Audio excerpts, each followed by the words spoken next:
This podcast is a member of the Voices of Wrestling Podcasting Network. Visit voicesofwrestling.com to hear the rest of our great podcasts, as well as show reviews, columns, opinions, and updates across the world of wrestling. TNA is the best wrestling in the whole world. Oh shit! It's Vince Russo! Whoa, whoa, whoa! Hold your horses there, Mr. Nerd, is it? That's it.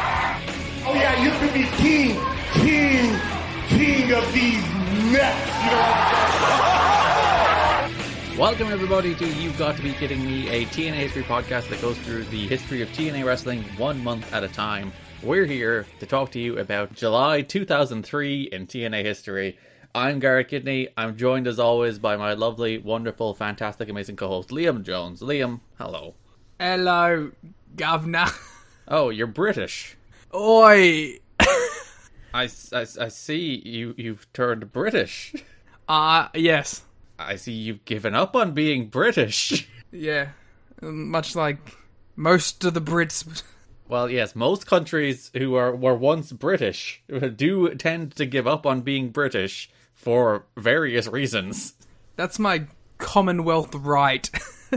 Oh yeah, you are a part of the Commonwealth. You haven't entirely given up on your British heritage, so you can't be one of us. I'm sorry. I have entirely given up on it. You have to once again cling to some remaining vestiges of the Commonwealth. That'll be the next war that Australia's involved in. You have to respect the Queen, who is definitely still alive. Yeah, 100%. The most alive person that's ever lived. Yeah? It's been a little while. It's been 3 weeks since we've done an episode. How you doing? Fine. I've been playing video games. Oh, so that's what you've been doing. Instead of doing the podcast, you've been playing video games. Yep. Have you actually been playing video games? Yeah, I've been playing 2 video games. Tell me about these video games that you've been playing. Oh, I was playing Far Cry 6. Cool. It's fine. It's a Far Cry game. Yeah, it's a Far Cry game, and they killed a character that I really liked, and in like some sort of protest, I went and bought another game because I was like, you killed a character I like, I'm not playing the game for a bit. I'm gonna go buy Guardians of the Galaxy.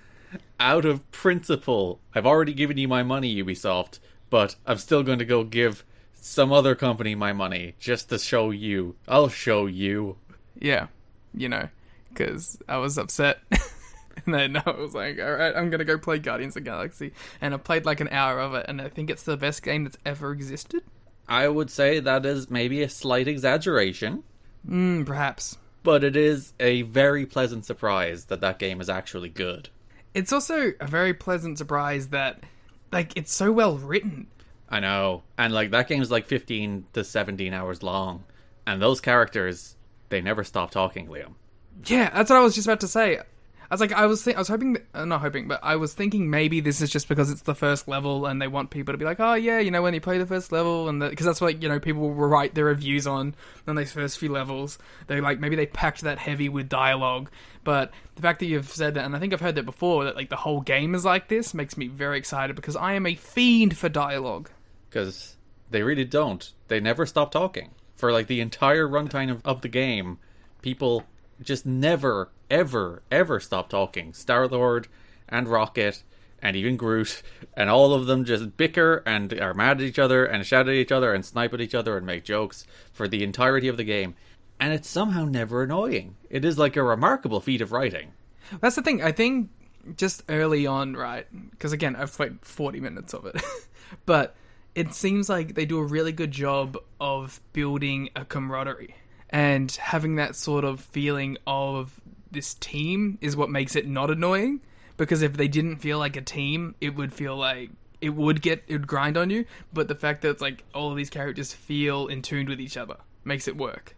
Mm-hmm. And like, it's not entirely copying the MCU versions of the characters because they are slightly different.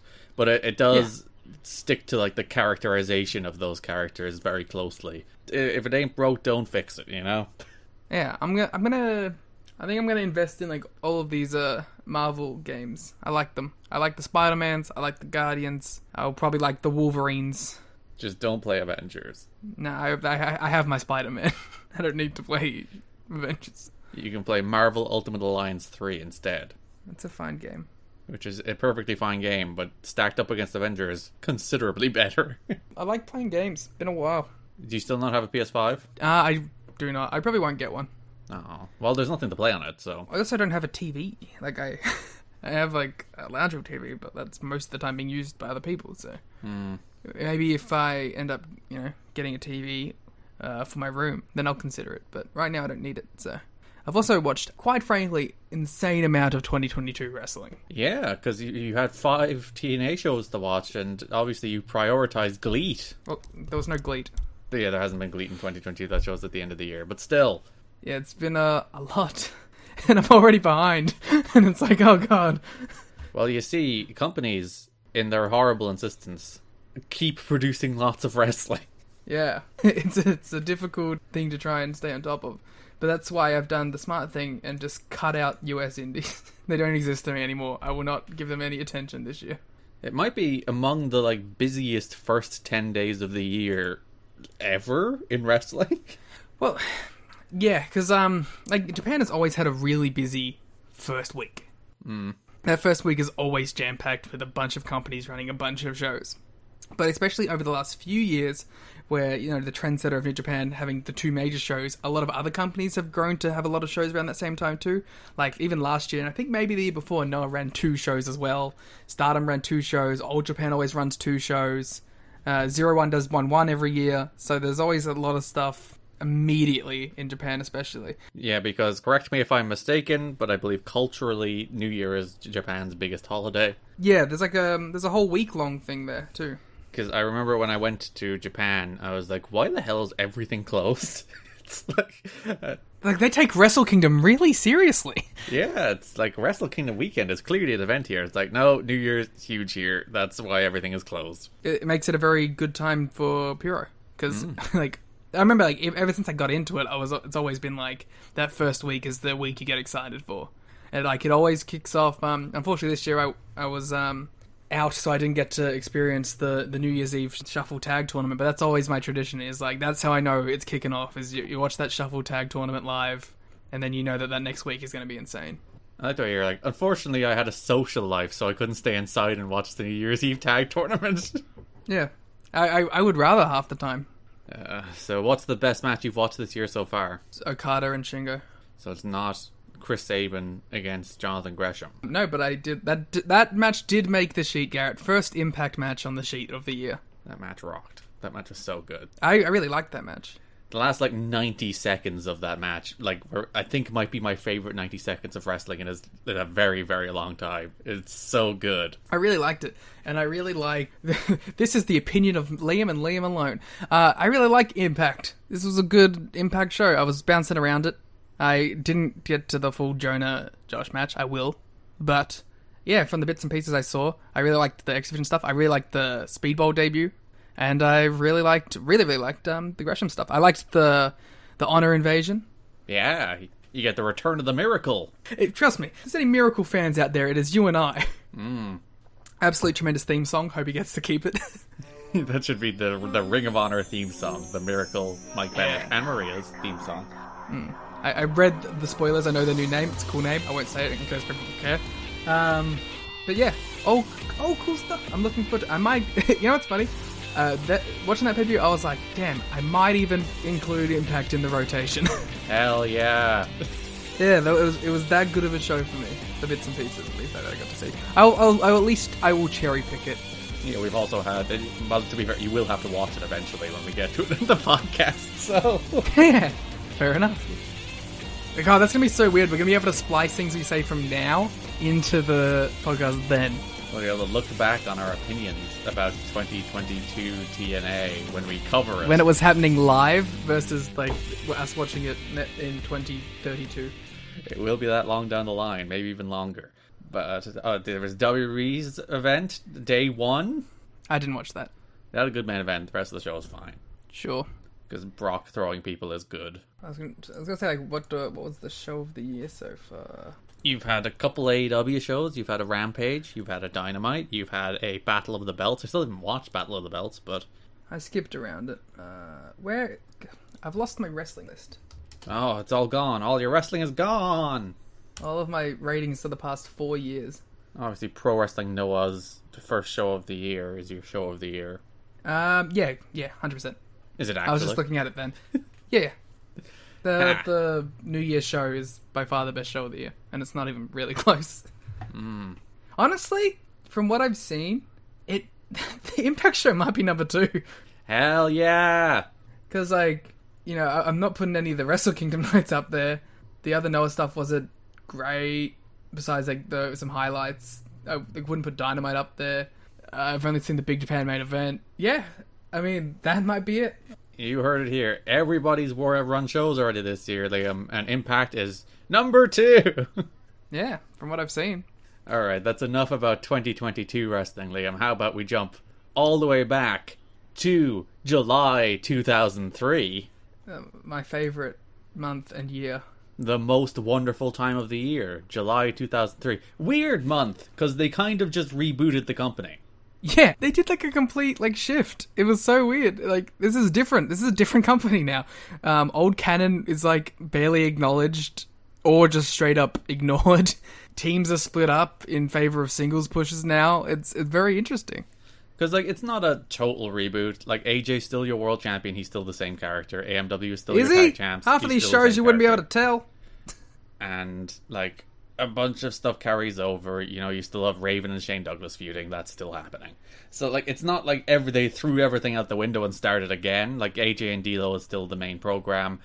A lot of stuff that happened before this has carried over. But there's just a sense between the people they're using, the people they're no longer using, and just the feel of the television show that we mentioned at the end of last month that there's like no swearing, back to traditional wrestling. And you see it. That's kind of what this month is. Perhaps there was some sort of power shift that would indicate this change. We'll get into that in a moment. But I do find it interesting that, like, even like, I think the biggest sign of it is Vince Russo as a character. Where he's not doing the work shoot anymore, he's not playing himself anymore, he's not playing Vince Russo the person, he is just playing Vince Russo as a character, which is distinctly different from how he's played himself on television over the last 7 months since he debuted in, what was it, end of October he debuted, so it's longer than 7 months, or is it end of November? I don't know months anymore. But he's been on television for a long time now, and he's been doing the work shoots, he's been playing himself, and he's not anymore. He's playing a character, which is this weird New York He's a snob. goofball. I don't like it. He's a giant goof. I don't like it at all. I don't think it works at all. There's bits and pieces of it that I don't like. I will never like a Vince Russo type character being the smartest in the room, because I don't think it plays. But I don't mind him being like a goofball who gets beat up and like the babyface is overcome, you know. But I don't buy him as a guy who's overcoming anyone else. Yeah, and he does that pretty much for the entirety of this month. It's mostly D'Lo. They're overcoming, but still. This D'Lo AJ stuff, I'm not a gigantic fan of.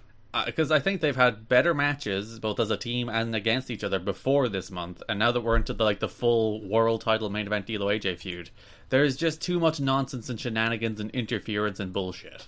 Well, interference, bullshit, and bad finishes could be like the summary of this month. Oh god, there are shows that go by where I don't think there's a single clean finish on them. It's just like every match is a There was one run-in. that was really noticeable, and it ruined like a bunch of matches that were like going pretty good.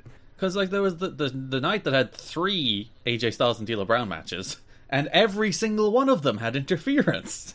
Yeah. It's like the same Trinity and Sonny Siaki and Vince Russo trio just interfering in this match over and over again. There was so many matches where it's like, oh, that was pretty good, but what a terrible finish. Or that was really good, but what a weird way to book that and the finish to it. And I was like, that was the story of it this whole time.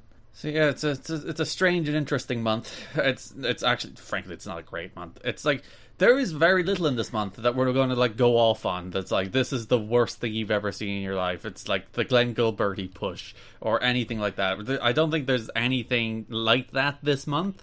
Like most of the wrestling is pretty good, or at least like passable. Except maybe, oh god, the Legend and Jarrett stuff I might go off on. Good god, that stuff is just mind-numbing.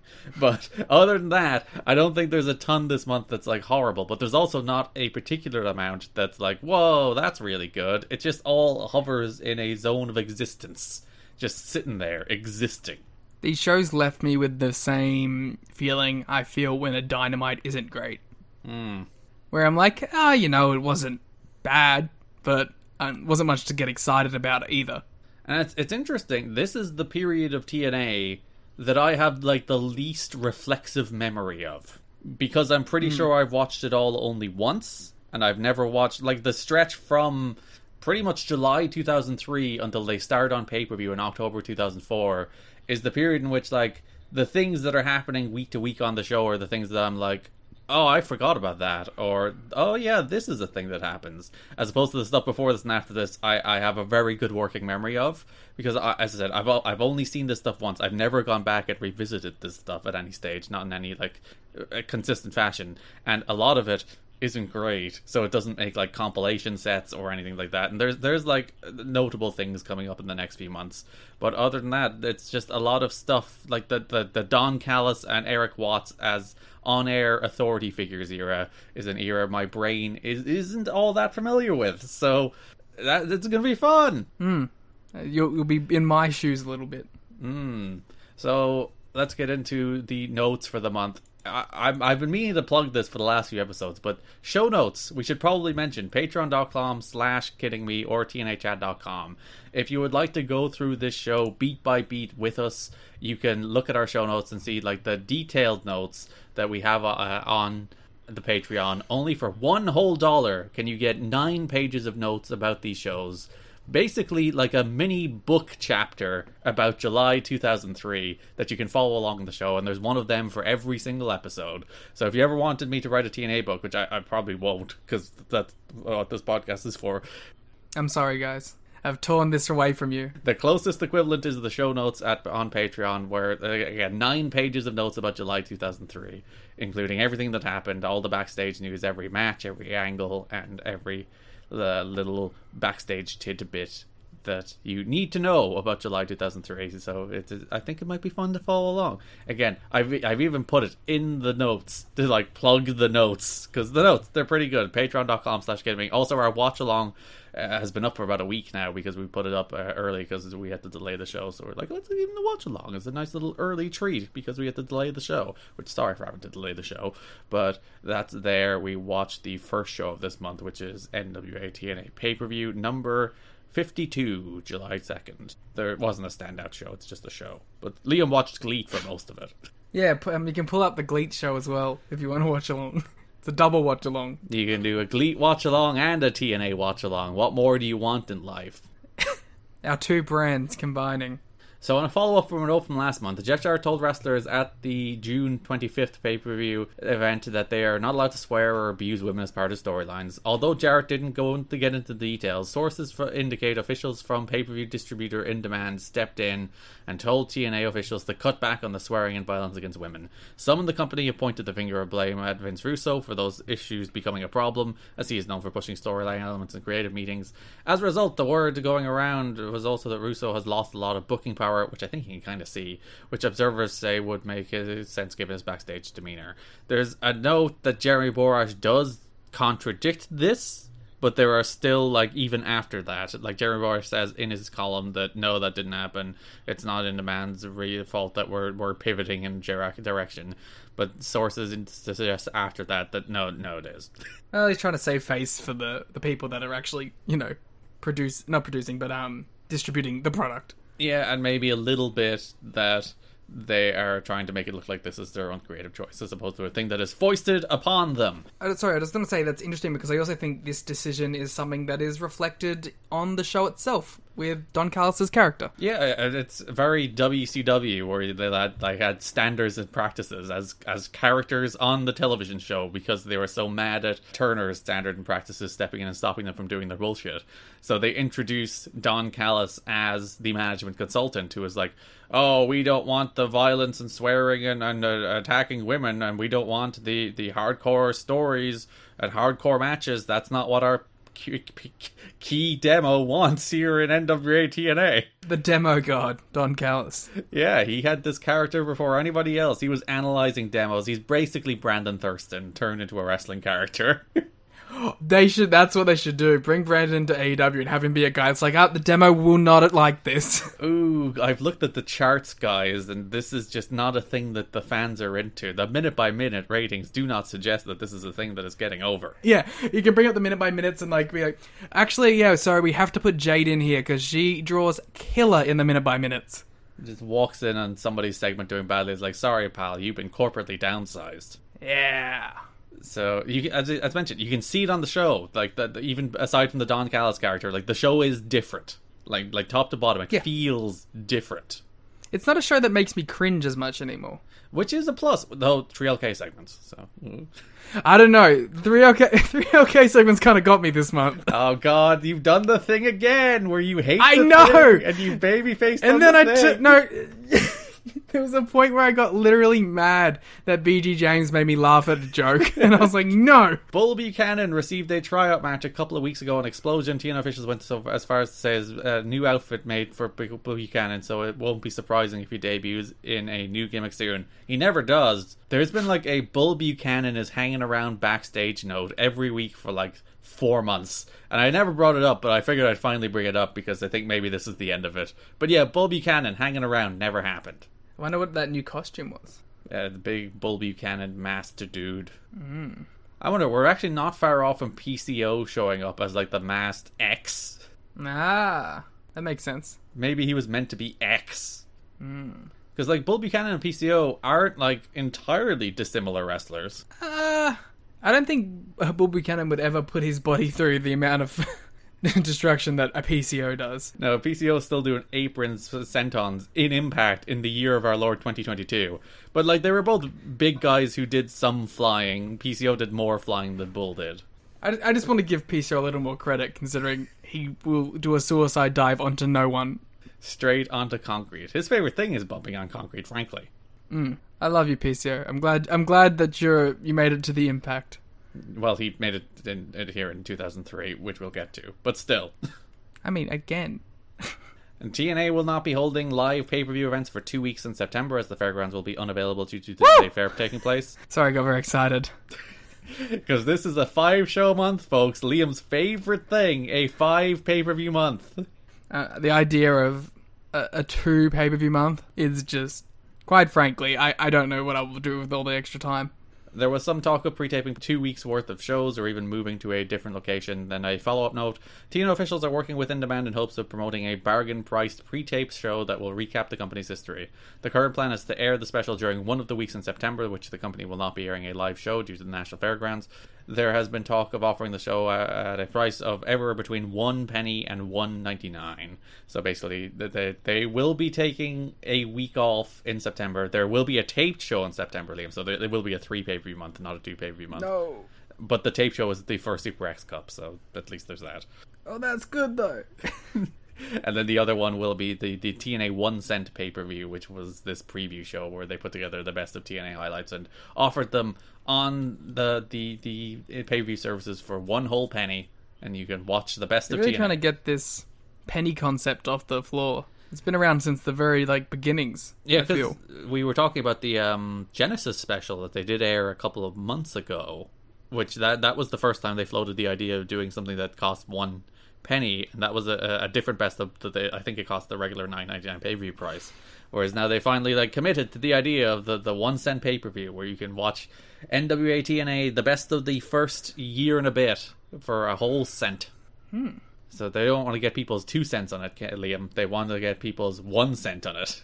Well, we'll see if Jeff Jarrett can break all his guitars and draw a penny. Scott D'Amore, who was brought in as a locker room agent several weeks ago, has quickly gained backstage influence. Yes. Scott D'Amore's my guy. I love Scott, man. It took him 2 months to wield unenviable power. He must just be a wheeler and dealer. Straight in there, Jeff Jarrett's guy. D'Amore is said to be responsible for the promotion booking Don Callis, Simon Diamond, Johnny Swinger, Joey Legend, Chris Sabin, and Tracy Brooks. I mean, they can't all be winners, can they? You get you get the best wrestler in the history of the company, so you can't give out. Tracy Brooks? I know, she rules, doesn't she? Yeah, to be fair, wait, she was for the 1 week she was here. Yeah, this is a very light Tracy Brooks month where she disappears, so maybe Scott's losing power already.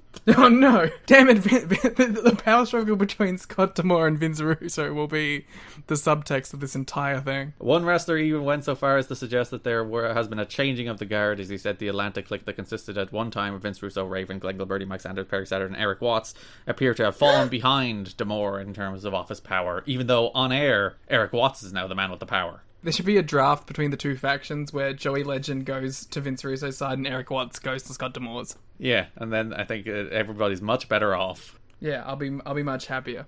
Because Saturn showed up for the last time in June, Sanders shows up for the last time this month, so even like the members of the Russo clique are just gone, never mind not having power. The clique is actually like physically leaving and dispersing. And like there's nobody who has downcycled more, I think, than Glenn Gilberti, so... Yeah, what a fall from grace, huh? Going from a whole month being built around him to him being the manager of Diamond and Swinger. The manager of D'Amore's guys. That must be the ultimate insult. It's like, you shall be the manager of my boys. To be fair, not a bad gig, because they're a good little act down there. Mm. You know, just a quick interlude here before I won't do it because we'll get into it further when we talk about the shows.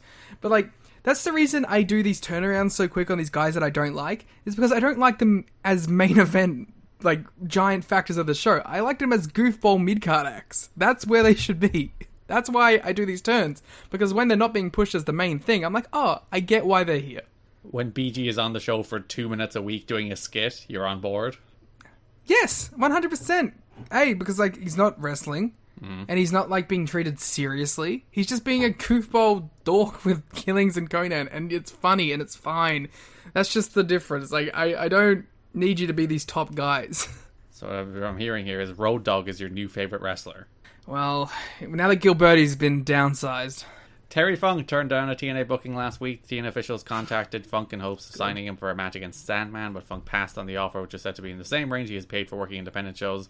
Although the rate was comparable to Funk's pay on the indie scene, he felt he wouldn't be able to make as much money as he normally does selling merch. Fair enough. We will get a Terry Funk appearance or two in 2004, but you will have to wait for your Funk in TNA.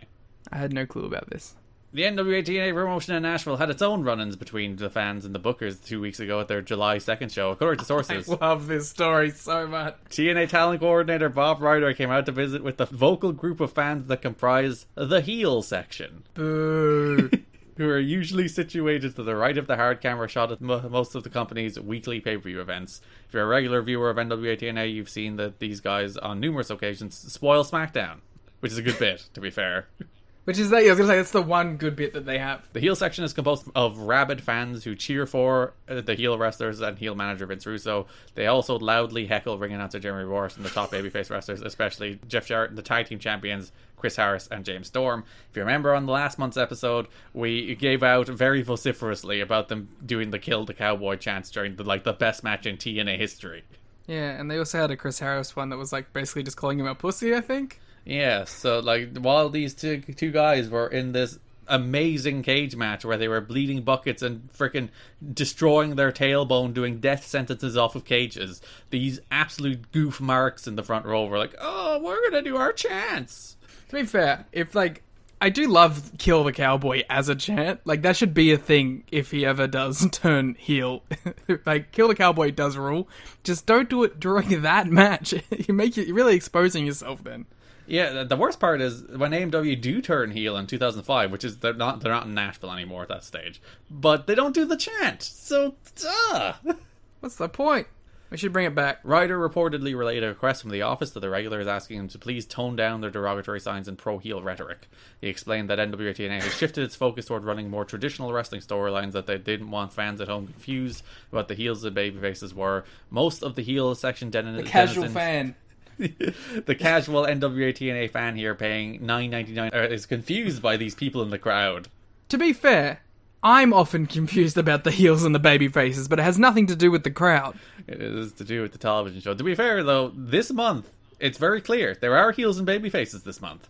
Yeah, because they stay to it for more than 2 shows at a time. Actually, I'm trying to think, is there a single character who's ambiguous? And I don't think there is. There isn't. But on one of the shows, they tease AJ turning face, and because we live in a world where that happens on a drop of a dime every 3 seconds, I was like, oh, okay, they're turning AJ face. I did like, at least in that segment, it was the week Vince Russo wasn't there. So they did the thing where it's like, when Vince Russo's not in his ear, he's like potentially able to be gotten to, but like obviously once Vince Russo returns, he'll be back to evil, horrible guy. So I do think that's like planting a nice little story seed for like AJ's only like this because of Russo, not because of AJ. Yeah, because he hangs out with bad friends, bad influences. Oh my god! Every time we say bad influence, put in the bad influence theme. Most of the heel section denizens took offense to this request and decided not to attend last week's TNA show. One of them posted... Good! Yeah, that'll show them. I won't show up. Don't come! Don't come to the show where you took tickets off a fucking petrol station for free. It'll really prove the point to Rob Ryder that they didn't show up, so they didn't do their chance, and he got exactly what he wanted. Win-win. We don't get the chance, and also you're not there. One of them posted his account of the events on his on his official heel section website, explaining to fans why he wasn't going to attend the shows. He tried to get on Twitter and cancel TNA. He really did. He's like, I'm going on my blog to explain why I shouldn't be allowed to attend, and I'm not going to do it out of protest because I don't get to do my crappy chants with my crappy signs. I'm being silenced. Freedom of speech. Cancel culture running wild here in the NWA TNA. SMDH. Where's my cancel culture t-shirt? Yeah. Horrible behavior. This is these fans are just gone forever, and everyone's corporate entities running wild. Don Callis has downsized the heel section. Yeah. He should have said that. He actually should have. He should have taken credit for it. He should have been like, oh, you know, we got those hooligans out of that section of the crowd. Got rid of the hardcore wrestling, the horrible fans, the women. The women. Just the women. Yeah. And there was still a lot of the women on this show. They are doing things. Well, actually, they're doing the same thing every week, but we'll get into that. The company settled its lawsuit with Jay Hassman and Len Sabal out of court almost 1 year after J Sports Entertainment filed the lawsuits against Hassman and Sabal and accused them of nearly running the company out of business by supplying them with false pay-per-view buy rate information. A settlement was reached in which neither party will collect payment from each other. They filed a countersuit at the time. Basically, they're done with each other. They're just all moving on. Yeah, fair enough. The fact that it seemed like such a slam dunk case that Jay Hassman did in fact commit some degree of fraud and they couldn't nail him on it probably suggests that there was a degree of incompetence on the other side as well. I am shocked. Sabal and Hassman released a statement. Today's joint announcement by the plaintiff and defendant states that the parties have agreed to settle and compromise the litigation through a mutual walkaway. I can't believe they didn't get to drag him across the coals.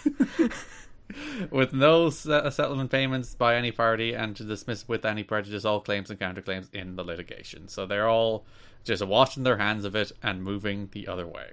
Insanity. As mentioned, Jay Hassman would serve time in prison for a separate fraud case in like 2007. Yeah, just mutual walkaway. Definitely had nothing to do with anything. None of these people did their jobs and it's fine. They're all incompetent. Yeah. Mm. Just mass incompetence here in the NWA TNA. You know, if we would ever take our own quotes to put in the intro. Just mass incompetence here in the NWA TNA. Yeah. Oh, so that's the end of that story. If you go back and listen, and if the full letter is in what the show notes from that episode, it's like August or September or July. It's one of those months where we went into the full depths of the Jay Hassman saga. It's good fun. The clip is on YouTube as well. If you go to the I was gonna say, there you go. We got a nice bookend for the YouTube clip update. Yeah, so if you go to the You've Got to Be Kidding Me YouTube, the clip of the Jay Hassman stuff is up there too. And clips of everything we've ever done basically is up there. If you ever want to try and find an individual segment of the show, it's there. We should start pimping that out. Yeah, I put enough goddamn time into it. I spent like 30 hours making all of those clips. So.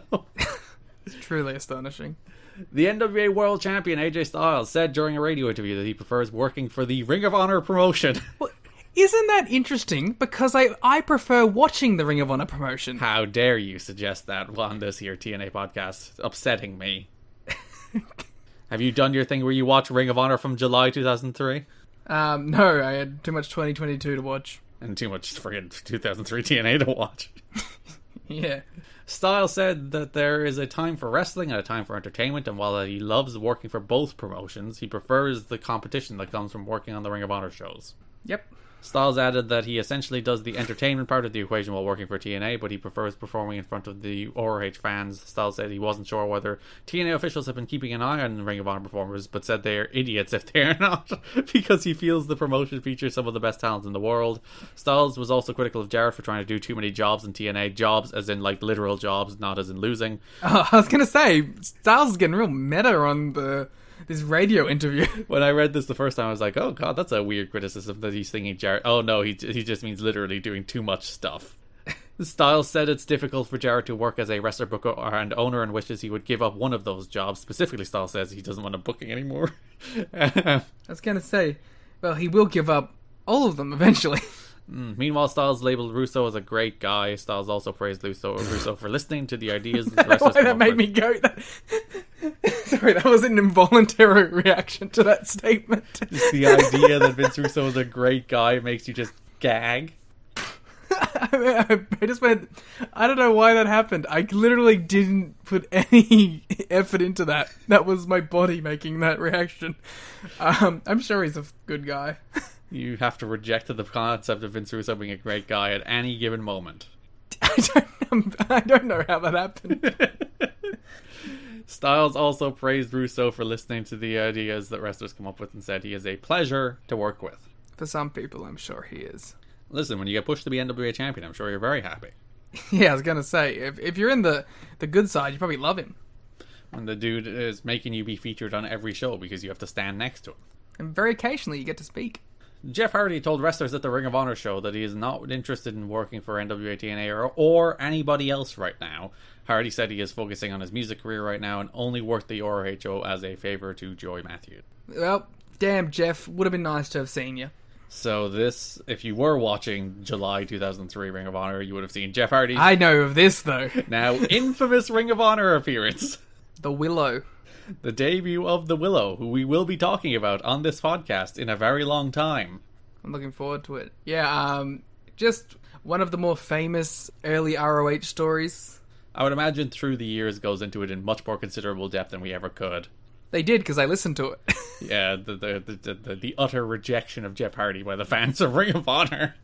And, like, the background politic playing word around that Gabe would say one thing on one side, one thing on the other side of his mouth about it. It's a very interesting topic. I do recommend you go track down that Through the Years episode on it. The through spelt with an R-O-H, T-H, R-O-H, the years.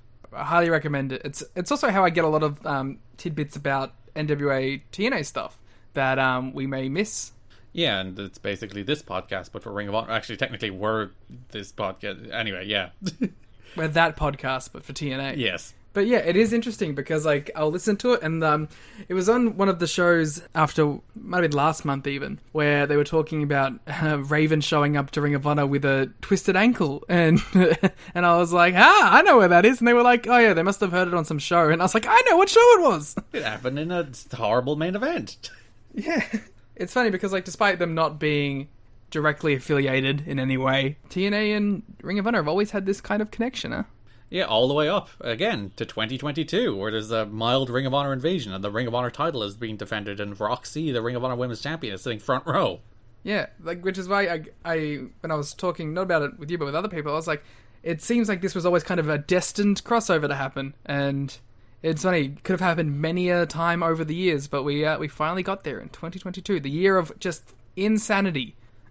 And it's interesting how many times it came close to happening in various different ways. Like, 05 is when the companies were closest and, like, almost, like, actively working together. But then, for reasons, stopped. I mean, you can say it's the Feinstein stuff. Yeah, it's the Feinstein stuff. And TNA kind of washed their hands of Ring of Honor at that stage. And, like, we want nothing to do with that. And then, like, 2017 is the other time that they came very close to working together, when there was meant to be a Hardys and Young Bucks program that spanned both Ring of Honor and TNA, but then the Hardys left and went back to WWE and had a very public falling out with TNA. So, of course, you also had the Destination America era, where they were literally on the same show, on the same network, rather. Not even on the same network, they were on the same night. Ring of Honor was the lead-in for Impact. Honestly, I loved that era. That was the time where I got back into Impact just because I was watching Ring of Honor, and I was like, yeah, I'll watch both. Yeah, because it wasn't like an agreement. It wasn't them working together. It just worked out that way. Impact did not have an exclusivity clause in their contract with Destination America, and then they were like, hey, let's just get Ring of Honor too, make it a wrestling night. It felt like a pretty big deal at the time. Because I believe, was it the same night as NXT as well? So you had like the 3 shows all on the same night. And Lucha Underground. You had 4. Yeah. It was the wrestling night for a long time. Yeah, you had 4 of the big WWE shows all just piled in there on a Wednesday. I honestly, I was always really excited when that happened. TNA officials instituted a new policy that requires wrestlers to arrive at the building no later than 2 p.m. on Wednesdays. The company is even ordering wrestlers to sign in once they arrive and has threatened to fine wrestlers who arrive late. Wow. This is me in a TW when I click that option. You're like, this tardiness problem is just out of control. We need people to show up to the building on time. $50 though. That's a pretty steep fine there. That's like, 30% of some of their paydays. That is legitimately like 30% of some of their paydays, and like some of the enhancement talent, some of them aren't even getting paid. So they have to pay them like $50 and don't get anything out of it. Like there are rumblings that's why Bull Buchanan may have just left because he was working dark and enhancement matches and explosion matches, where a lot of these people not only aren't paid but have to pay for their own transport, and he was like, "What the hell? Why aren't I being paid?" Yeah. And now if I'm late, I go in like fully into the negatives for this month. I owe this company money? Yeah. Vince Russo discussed the TNA and WWE writing processes during an interview with No Holds Barred Radio. Russo said that while some viewers blame him for every booking problem in TNA, Jeff Jarrett actually has the final say on all booking matters. This dude! He can't help himself. He really can't. Just had every opportunity. Blah, blah, blah. That was the sound of a knife stabbing someone in the back. Okay. It's insanity. He's just a man who cannot go like a day without being like, bro, it's not my fault, bro. It's someone else's fault, bro. If only I had full unfettered power in this company, bro, my creative vision would be able to be fulfilled and we'd be able to take TNA to the next level, bro. Someone should just, at this point, give him full control and so we can just see. And we can be like, alright, it's all on you now. Well, I think you kind of have to wait until 2006 to get that. And it becomes... No, I didn't mean anything I'd have to watch. Russo added that Glenn Gilberti and Scott Tamara are also involved in the writing process and feels that the current writing crew has worked out very well. It's been fine. To be fair, it's been fine recently. It just hasn't been particularly good. Yeah, it's been fine. Russo also took a couple of shots at the WWE's writing process. He said that after meeting with the writing team for 6 or 7 hours last year, he told Vince McMahon that he didn't have enough confidence in the team's vision to believe that they can turn the company around. Russo said the chances of him ever returning to WWE to work for WWE are very slim, for probably a couple of reasons. Russo explained that he and Vince McMahon had a lot of success together during their years together, but because they were able to communicate openly. However, Russo believes the current structure would make open communication impossible because there are too many layers of people to go through before you could get Vince's ear. Damn, Vince should just bring Russo in again. Listen, look at NXT 2.0. I mean, listen. Is Vince Russo shadow booking NXT 2.0? I can't say for a definite no. At the very least, it's a pupil of Vince Russo, I would imagine. Looking at the nature of that product and who is goddamn left in NXT, I would have my suspicions about what former TNA person may perhaps be booking NXT 2.0 these days. We watched World Wrestling All-Stars. You've seen the DNA. The DNA of TNA? Sorry, this is a little off topic, but it's very funny, so I feel like I should bring it up. Have you heard about the new rumors of the new title belts? No, I haven't. Is it a Dup Cup? Allegedly, no. Allegedly, they're going to remake all the title belts, and they're all going to be, like, colourful, and they're going to have, like, paint splatters on them. And the image used as a comparison point was the Jake Paul boxing title. Oh, no. So, yeah, every part of... JB, I mean, someone, I love you. I'm just excited about it. I'm just very excited. What they should do is they should go to Lego and be like, we'd like to do a co-promotional opportunity where we make our championship belts out of Lego. And then you can sell them. You can sell the Lego versions. Imagine of the belt titles. shot. Yeah, and the belt would explode, and then someone would have to literally sweep the Lego pieces back and put... No, then they do moves onto the Legos like it's IWS. And every week there's slightly fewer parts on the belt because they've lost a few pieces of the Lego.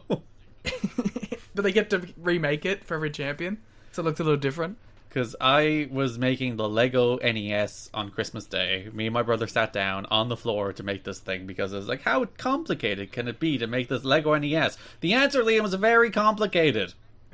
Apparently, from the struggles I saw.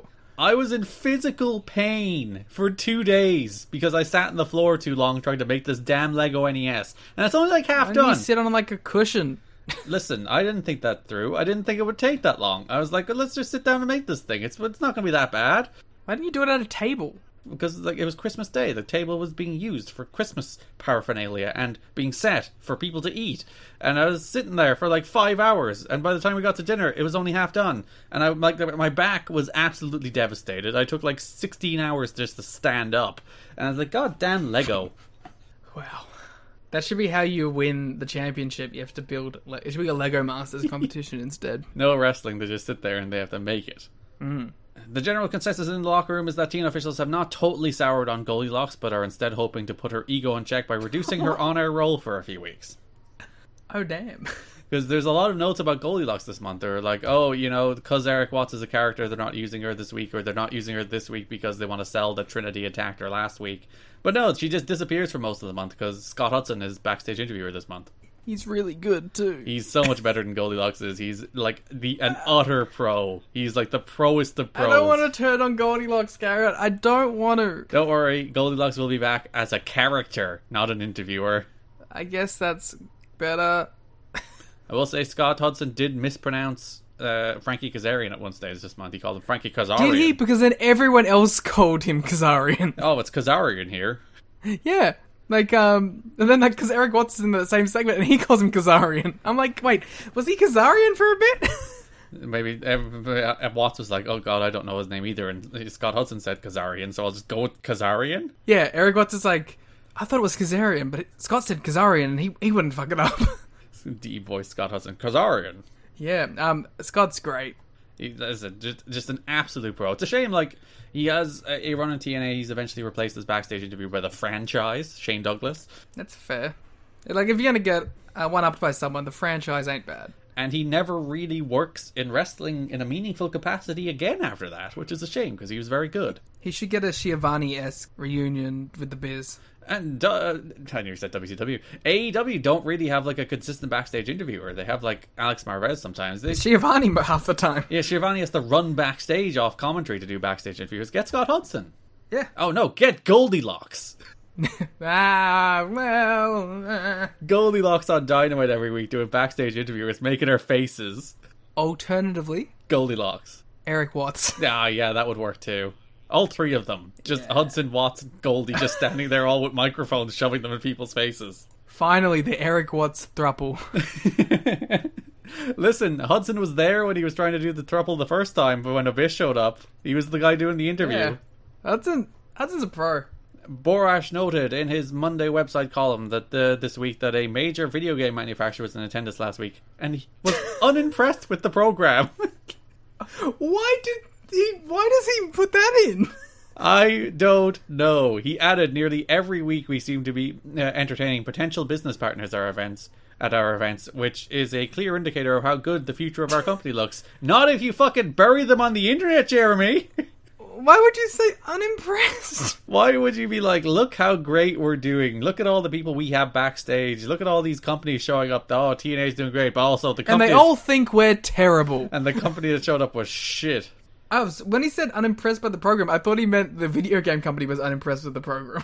Oh yeah, that there is ambiguity there. So is he unimpressed with the video game program? Because Jerry Moore seems like a guy who'd be like, oh yeah, do the Doom program, you know? No, see, I thought it was that the video game manufacturer showed up and was unimpressed with TNA. And that's why I was like, why would you bring that up? Either way, he's either burying the potential partner or the potential partner has buried him. Neither of which is ideal. I wonder what the video game manufacturer was. It was probably just like some never heard of indie game. Oh, there's more crowd discussion. Let's go. Yeah, this is an interesting one because I think, again, you see it play out in the attendances and the energy in the building over the month. There has been some discussion regarding the crowd. Panda made the call to limit freebies as a way to increase paid attendance. The crowds have been down around 800. The crowds have been down to around 800 the past few weeks. I have to copy edit Dave Meltzer on the fly, by the way, here. Roughly 50% paid. So while paid attendance is up a little, others believe the lack of a full house has hurt the atmosphere on television, which they're not wrong about that. There's, like, particularly a Frankie Kazarian against Chris Sabin match where the crowd just doesn't care.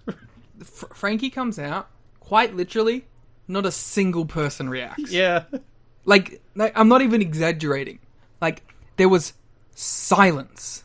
No boos, no cheers, no jeers, nothing. Silence. And I was like, I thought you got pretty over in that last match. They were doing the Frankie thing. Like, yeah, heat has been way down generally and was way down on the July 16th show, although they weren't given much to cheer about, is what Dave says. Which all right, Dave. He's also not wrong. Some of these shows don't have a lot to cheer about.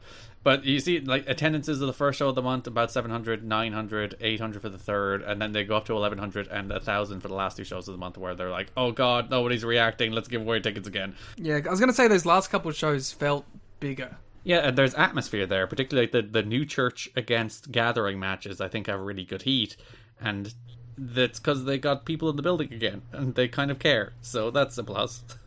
That's one thing I will say is, like, I feel like all of the acts the crowd, like, got into towards the end of the month. Like, people were like, oh, okay, we get it. Like, well, we know these people now, we're invested. Like, even Matt Bentley earned his stripes in his first match, and they were, like, into it. Yeah, and it's the classic reboot month where it's like they didn't do a hard reboot. They're not like, this is everything is different now, we're changed. It's just like we're going to introduce new characters. We're going to have the likes of Joey Legend. We're going to have the likes of Don Callis, who would become like consistent characters on the show. And like most of the people on the show are still more or less the same. They're as you said, they introduced Michael Shane as well at the end of the month, who has a match against Sabin. And they're very slowly being like, we are something different and new, and it takes time for something and different and new to get over. It's not just shock and awe Vince Russo segment followed by just a random surprise followed by a hardcore match, which has been basically the formula of the company for like the first 6 months of the year. And now they're like, we have a more consistent roster. There are some surprises this month. We'll get into it when we talk about the shows. But for the most part, it's something new and different. Some people kind of have nothing to do at the moment, like Jerry Lynn, I think, is one of those people who's like, after he finishes the Just Incredible stuff, they're like, we don't really have something for you right now, so just here's random matches. But for the most part, it's just taking time to do something new, and the crowd do eventually get into it, especially when they get more people in the building.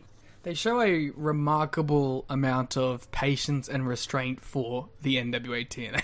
Especially for like the Legend stuff. That stuff would have been dropped like just immediately in 2002 TNA. Well, here's a good example of it. It's basically 5 weeks of Daniel's vignettes. Yeah. Like, that shows some serious restraint for them not to be like 1 week and then he's back. You know what I mean? There are plans of doing a World X Cup division tournament. It's in the hazy stages, but there is talk of breaking it up into an international division and a US division. Teddy Hart and Harry Smith have been mentioned as people in the international division, probably with the idea it could lead to a Bret Hart appearance. At this point, none of this is close to finalized. We will see that not in August, but in September, we'll see the first Super X Cup. As I kill this mosquito. Garrett, Australia does not have a great World Cup history. No, unless you're talking about the Rugby World Cup, which I believe you've won. Congratulations to us. But, but, we have a chance here. Alright? So, Impact is pandering to the Australians, right? Right. We have the pay-per-view. Oh, there's a kangaroo mascot. Ooh, there's that guy, Ashley something. Hudson. He was there for a while. Hudson, there you go. This is how we do it, alright? Australia, finally winning the World Cup. Australia, it's coming home. Liam, there's no Australians in the Super X Cup. Foiled again! Constantly persecuted. In international competition. This is why Daniels is right. Tradition is flawed. We need sports entertainment. Save us, Christopher Daniels. Please. Maybe Vince was right. Vince would have had Ashley Hudson in the World Cup. Vince would have had, like, Erik Watts win the World X Cup. Okay, another great choice. I don't get what your point there is, but... Yes, we will be talking about the Super X Cup probably more next month, but the actual thing happens in September. And more importantly, we'll be talking about Erik Watts very soon. This is a very busy... Well, it's a vaguely busy Erik Watts month. But it's a great one. Alright, broad topics for the month. Let's start with AJ Styles and D'Lo Brown. AJ defends the belt basically every week this month. Yeah, I didn't even put that together, but he does. I think there's 1 week where he doesn't. It's the week where there's the D'Lo Russo match. AJ has the week off. But yeah, he's just defending the belt mostly against D'Lo. And multiple times against D'Lo on individual shows. Was that a 3 separate matches, each one for the title? Or was that... That was at best 2 out of 3, right? Yeah, that was your 3 stages of Hell style match where... with each different stipulation. But 3 distinct matches. Yes, just like last time. You admit it. Thank you. Nope. No, like I said, it's 3 separate matches if there's space in between the matches. Ugh, there was space in if between it's the matches. one right after the very other, short. that is the same match. No, it's not. Yes, it is. Rehashing old podcast problems. Well, stop being wrong. How dare you. And I won't have to bring it up again. NWA TNA pay-per-view number 52, July 2nd, 2003. Jeff Jarrett does not have a title shot because he was beaten up a couple times, so he's not there. So AJ Styles is like, Jarrett's not here, so I'm going to give a title shot to you, Frankie Kazarian. And Frankie's like, sure. Thanks. Kazarian, who had just beaten Sabin the week prior, so he was in line for an X Division title shot, then instead is given a World Championship match against the phenomenal AJ Styles. Yeah, and I was excited for this too.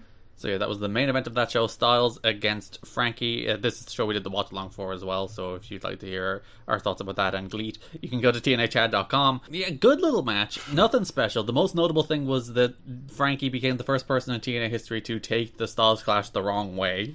How many people do you think it ends up happening to in TNA specifically? It's not that many. Who's, like... I think there's one that they do it on purpose. I think it was Stevie Richards. They did. Stevie Richards takes it the wrong way too, but I think that might have been like a deliberate do it as an angle thing. Ah, the Roderick Strong. So yeah, it's the classic. When you take the Styles Clash, you either put your head back or keep it perfectly still and you'll be fine. The only thing you don't want to do is put your head forward, which I know is instinctively wrong for pro wrestlers who do want to tuck their head. Counterintuitive to almost everything in pro wrestling. Where you always want to tuck your head when you take a bump. But the Styles Clash is the one. You do not tuck your head to take that bump, or you'll break your goddamn neck. So Frankie tucked his neck, dropped the Styles Clash right in his head. Turns out he was fine. He had a sore neck after taking the Styles Clash finisher on the top of his head, but did not require medical attention, and he was wrestling the next week. So it did not end in disaster, but it is notable that it took 13 months for somebody to take the Styles Clash the wrong way. I would have thought Styles and Frankie would have known each other well enough for Frankie to know how to take a Styles Clash. Well, where would they have been interacting with at this point? I don't know. I would have thought like AJ would have worked like West Coast Indies at this stage. Yeah, 2004, would we have the early PWG stuff at this point? And like Frankie would have been a name enough to work East Coast Indies at this stage, I would have said. He did Ring of Honor at this stage, right? He just debuted in Ring of Honor the month previous. Because like Frankie is a guy who goes like Frankie's been wrestling since I think 2000, 2001, maybe earlier. So like he's not a new name on the scene. Yeah, I think you said he was 99, didn't you? Because you're like surprised that he was like a 90s guy. Yeah, he goes all the way back. So like he's not a new name on the scene. He's been like one of the consistent, this is one of the cool indie guys. He's been working the WWA shows as well. So like he's definitely seen a Styles Clash. I was going to say he's also been breaking out during, 2003, 2004, in the time where AJ Styles is one of the biggest names on the indies. And is literally everywhere and doing the Styles Clash everywhere. Yeah. But listen, when you're in the ring, heated moment to just tuck your head, wrestler instinct kicks in, you get dropped in your head. It's very unfortunate. Listen, I don't want to say much about this match was heated. That's true. This match was perfectly fine. They had a good, fine little match that was pretty unremarkable for the most part. They went out there and wrestled. Yeah, D'Lo came out afterwards. This brawl set up more AJ Styles, D'Lo Brown stuff, which takes us to NWA TNA pay-per-view number 53, in which the show is built around AJ facing D'Lo for the title in the main event, and D'Lo has a big equalizer for Russo Liam. We'll talk about the Jarrett Legend and Russo promo when we get the Jarrett and Legend in a minute. Oh. Yeah, there was a really cool chicken coop. Yeah, so there was the like chicken coop cage that the weasel cage, as Mike Tenay called it, calling back to Bobby Heenan. One thing I appreciate about it is that later on, Styles bursts out of it, which makes Russo look like a giant wimp. Yeah, it's really, if you look at it, it is not the most like structurally sound cage. It does feel like a cage that could be shattered at any given moment. And was. Yeah, again, a good match. I would have thought, was it the best match of theirs this month? And it's probably the ladder match of the 3 or 4. Yeah, I liked the ladder match more, and I liked the submission match more. Honestly, you probably even liked that opener more. They did beat the hell out of D'Lo after the match. My favorite part of which is that they locked him inside the chicken coop and then started hitting it with a baseball bat. And I'm like, you guys didn't think this attack through, did you? Maybe it was just to intimidate. So they were just hitting the wood. They were just bashing the wood. So that's pretty scary, though. Yeah, but they protected him from the baseball bat shots. Yeah, but he's like, oh no, this is scary, it's loud noises. AJ Styles does the Fosbury Flop in this match, and I'm not sure is it the first time he's done it, but it is the moment that Mike Tenay and Don West give the move its name. Yeah, which is like funny because the Pele was that exact scenario last month. Yeah, so he does the Fosbury Flop, and then Mike Tenay, it's like Fosbury at the Olympics, and Don's like, oh yeah, 1974 or whatever it was. Don remembered the year of the Olympics, and yeah, I love when like wrestler move names come from like just organic ideas on commentary instead of like, this is the name of the move. Yeah, because also a lot of the times the names suck. So yeah, this is the Fosbury Flop. Yeah, and it's one of AJ's coolest things that he does. NWA TNA pay-per-view number 53. The story of the show is that D'Lo wants to get 5 minutes in the ring with Vince Russo, so he has to defeat Sonny Siaki, which he does quite handily. He does a sick Undertaker dive in that frickin' Siaki match, though. D'Lo's crazy. Yeah, like, he does the dive, and his head goes back and his legs go... He, like, ragdolls in the air as he's doing the Undertaker dive. It's incredible. And half the time he does it and barely makes stuff. And you're just like, D'Lo. And then he's like, D'Lo. To be fair, barely making it is like half of what makes it good. Yeah, fair enough. It's like Kaito did a Tobacon Hilo over the top rope. He did like Ricochet's corner version and he just like barely got over it. Yeah. It's very scary. It's ideal. So, defeating Siaki, he got 5 minutes with Russo at the end of the show, and it just turned out D'Lo got his ass kicked. I was pissed by this. Yeah, like... How dare you promise me Vince Russo getting beaten up and then not deliver? Yeah, at least you could, like, give a little bit of D'Lo whooping his ass before a beatdown, but, like, immediately AJ, Legends, Siaki, and Trinity were out, and they just beat the shit out of D'Lo 5-on-1. I did like him fighting off everyone. I thought he looked pretty good then, but then once they overpowered him, they got him. He did a really awesome switch with the handcuffs. Like, that was smooth. D'Lo, very adept with the handcuffing people to things. Yeah, like, because Siaki's going up and he's trying to handcuff D'Lo to the top rope, and D'Lo, like, does some fucking Ocean's 11 shit and, like, twists the damn handcuffs around and puts it on Siaki. I was like, that shit was so smooth. D'Lo is clearly a magician. I was saying that because I was literally watching Ocean's 11 while this was happening. What, you were watching something else while watching TNA? Yeah, I had to leave halfway through because I'm like, oh man, Ocean's 11 is too good. It's distracting me. Literally halfway through the segment, it's like, oh. Yeah, I was like, oh man, this movie's good. So yeah, D'Lo does get none of his 5 minutes with Russo. He just gets his ass kicked. Poor guy. Yeah, I'm devastated by it. And that brings us to NWA TNA pay-per-view number 54, in which there's the big AJ Styles, D'Lo 2 out of 3 falls World Championship match. So there's a singles match, a submission match in the middle of the show, and a ladder match at the end of the show for the NWA World Heavyweight Championship. So you loved this first match, and I need you to tell me why. Did I love it? 3 1/4. That's like a good little match. But by TNA standard, that's like the best match of the month. It is among the better matches of the month. I thought it was just a good little match because they opened the show, so they had a bunch of heat. It's nothing like special. D'Lo did a frickin' moonsault fall away slam. Yeah, that did rule. Which I don't think I thought, like, I know Josh Alexander does that, and who else someone else does that, don't they? Bandito does it. And Paige, Hangman. Yeah, but no, he doesn't. Does he do the flip with it? He flips with it. And yeah, Moose has done it before as well. Like, I know it's a modern indie move, but I didn't think somebody was doing this all the way back in 2003. And like, think of the guys who were saying also do that, like Hangman, Moose, Bandito, like really crazy athletic dudes. Yeah. So D'Lo, you're fucking up there. So basically entirely for that moonsault follow-away slam. But I thought it was a hot opener. I thought, like, as I said, like, opening with AJ and D'Lo, the crowd were very hot. It's like, as I said, 3 1/4. It's not the best match you'll ever see in your life, but it's a good little match. I don't know, 3s are very meaningful for me in the NWA TNA. I like, a 3 is a sign that I should get excited for this match. They had a submission match in the middle of the show. Siaki interfered, by the way, so AJ went 1-0 up. So they had a submission match in the middle of the show where they were, like, Styles and Russo were freaking out backstage because they didn't want it to go to the ladder match. But so they attacked D'Lo before the match. Siaki distracted them, and then Styles hit like, the best part of this match was before the match even happened. That chop look on the ramp looked great. I thought this match was really cool. I like the back and forth. I like D'Lo stretching him at the end.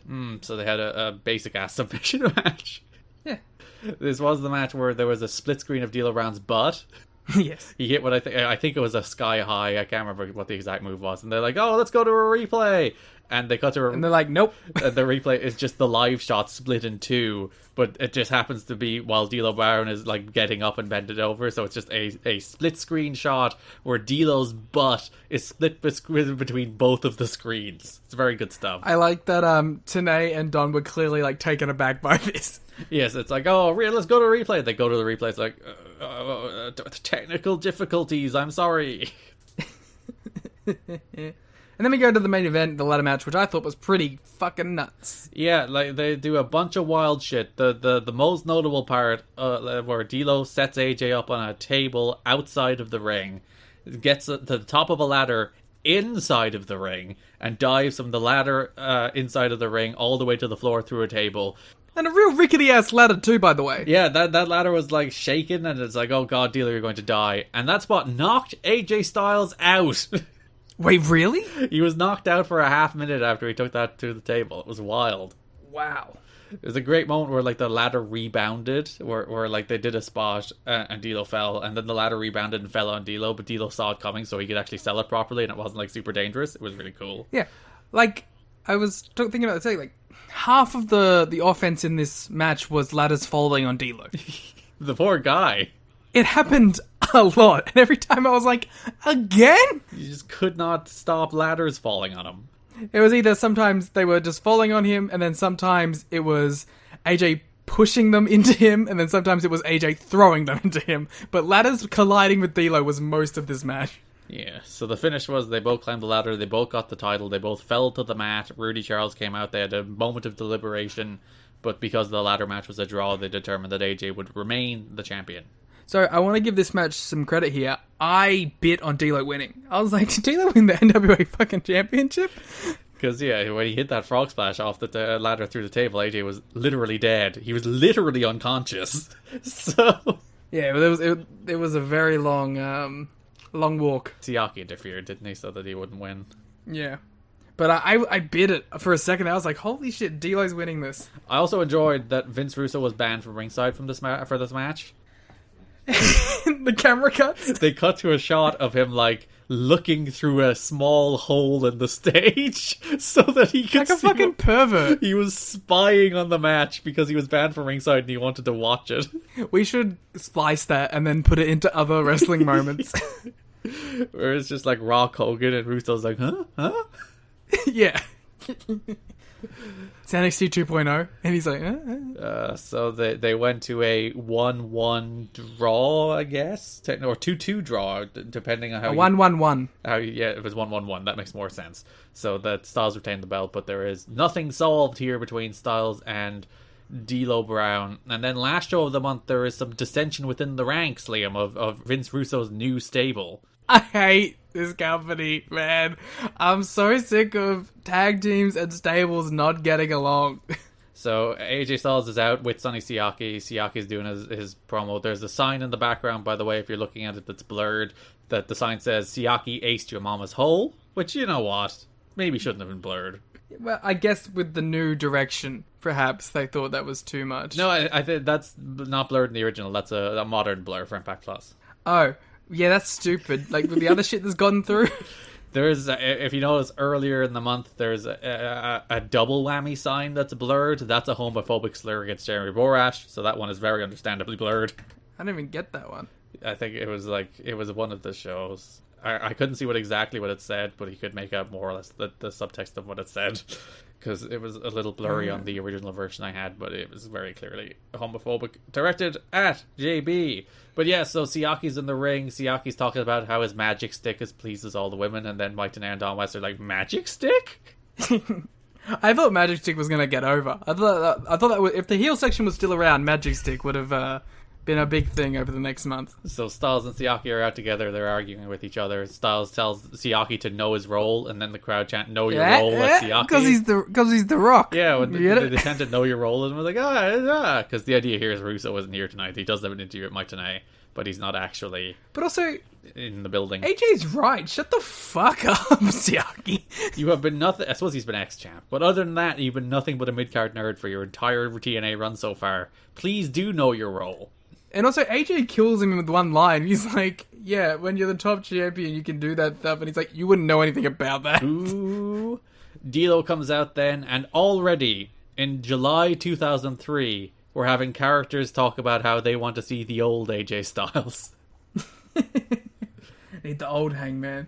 Need the old Austin. Like, this company is 13 months old, and we're already like, we want the AJ we knew and loved, not this AJ. And like, by the way, AJ turned heel in like September 2002. Like, he was not a wholesome babyface for more than like 2 weeks before he had the weird on and off again heel turns with Jerry Lynn, and then actually turned heel in like September, October, because October he was doing the red matches where he was firmly a heel. He's been more of a heel than he has a face in TNA. Even like when he was doing the D'Lo tag stuff, he was the dickhead and D'Lo was like the cool guy. Yeah, so like the entirety of TNA, like the old AJ Styles is this, frankly.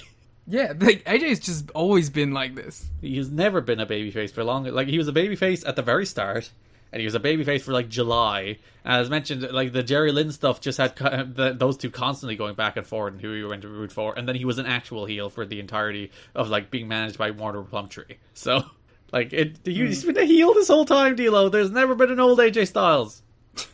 He means like Ring of Honor first year AJ. He means WCW AJ Styles. He wants to see him team with Air Paris again. He wants Air Styles. Let's go. So Siaki and Styles attacked D'Lo. Erik Watts made the save and then booked a big cage match for next week for the world title. Biggest babyface in the biz. Why is Erik Watts booking cage matches? We'll get into that in a moment. I'm so excited. So yeah, you would have thought a month built around Styles and D'Lo feuding and wrestling a bunch would have been a little better than it was. But like as mentioned, of the 4 matches they had this month, I thought one of them was, I didn't like the submission match much. I thought it was fine. The opener of the 2 out of 3 falls, a lot of fun. The ladder match, they just did bonkers shit. And then the other match was pretty good, nothing special. Yeah, nothing great from them. I thought the match where AJ became number 1 contender was their best match. When yes, D'Lo I agree with that as well. Did wild shit again. And also, I'm kind of like, it's the AJ Jerry Lynn thing where it's like, I'm kind of sick of this fucking matchup now. Especially 3 matches in one night. It kind of kills it. Yeah, and 4 matches in 1 month. Yeah. After just having like 2 more the month before. But you have, again, like all the AJ Styles Jerry Lynn matches, you have 1 more to look forward to. Great. And then like it'll be like, this is the Wrestling Observer's feud of the year. And I'll be like, well, fuck me. Alex Maravez will be like, oh, there's never been better wrestling than AJ Styles versus D'Lo Brown. He loved that submission match. He's like, that ladder spot was the most spectacular thing I've ever seen in my life. Until I saw Hangman Page, MJF, and Kip Sabian. How dare you. No, never mind. It's not until September. Damn it. What? There's an AJ Jerry Lynn world title match coming up. I was hoping it would be in August. Fool. It's not until September, so you will have a D'Lo match next month and then a Jerry Lynn match again in September. How dare you spoil for me that he doesn't lose the title to D'Lo next month? Oh, I'm so sorry. So that's all of your AJ D'Lo stuff. Let's go to Jarrett and Joey Legend, Liam. I mean, honestly, I don't care about any of this. I don't have anything funny to say. I don't have any quips. I don't have any critiques. I just don't care about any of it. So, I might just sit it out. Garrett, just go ahead. Just run this whole storyline down. NWA TNA pay-per-view number 52, July 2nd. Joey Legend makes his debut where he joins Vince Russo and AJ Styles. Russo's out in a lawn chair. He's doing his gloating character. I have no time for Russo as a performer anymore, by the way. Like, I don't like him.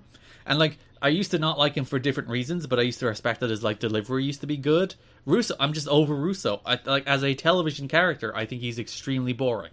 Sorry, I legitimately sat back then. No, I don't mind Russo still. Like, I think he is smarmy. I wish, again, it's like my problem with all these people is like, I wish he showed ass a little more. I wish he was a little more of a goof who was getting his comeuppance and wasn't always winning. But as a character, I don't mind him. As a performer, I don't mind him. All right, then. Legend comes out. You upset about that revelation? Yeah, I want you to validate my hatred of Vince Russo at all times, Lee. When you weren't there for me. This was a betrayal. I'm sure I'll get there. Give it another month. So, Legend comes out with AJ. They beat the living hell out of Jarrett. They make him bleed. He has internal bleeding. He's like so concerned that Jerry... Is this one where Jerry comes out? Yeah, this is... No, the next week is where Jerry comes out. There's so many times they beat the shit out of Jarrett this month, it's hard to keep track of which is which. Yeah, but they lay him out and he's spitting blood. They do the same thing. They do. No, I mean, sorry, I'm sitting out. Don't worry about it. So, yes, NWA TNA pay-per-view number 53 the following week. Joey Legend comes out dressed in a New York Yankees shirt, Liam. Hey, bro! Jeff Jarrett is here against doctor's orders, and then Legend comes out doing what is meant to be a New York accent, and I do not believe was in any way a New York accent. He stirs the coffee.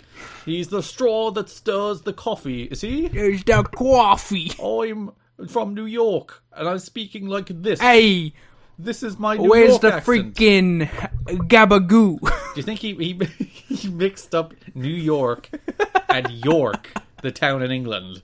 So he did a York accent instead of a New York accent. I don't think he did any accent. I think he... You know what I think he did? I think he just came from playing D&D, and this was the voice he gave whatever mystical character he was playing. Oh, you're of yonder! I am here to be the Vince Russo! It's just it's like, oh, hello, sir, how are you? Would you like to purchase this item? And he's like, hey, I would like, where's the coffee? I am walking here. Thou is walking here. Where is thou, Gabagool? You motherfucker, you. And also, I was extra offended. How dare these two come out here and steal the bits of doing terrible accents? That's our thing. Yeah, not only does Joey Legend do a horrific New York accent. That's my thing specifically. Vince Russo comes out and does a Jeff Jarrett impression. Oh, well. JEFFJARRETT. What does that spell? You have committed more Aha! to an impression of Jeff Jarrett in that one sentence than Vince Russo did in the entirety of this promo. To be fair, he committed mostly into those pants. He did. He was wearing the suspenders 90s Jeff Jarrett look, which I was wondering, how do you put that on? Because it has the suspenders, and then it has like a circular neck thing. So do you have to like step into it? I'm guessing it probably just has... Yeah, probably.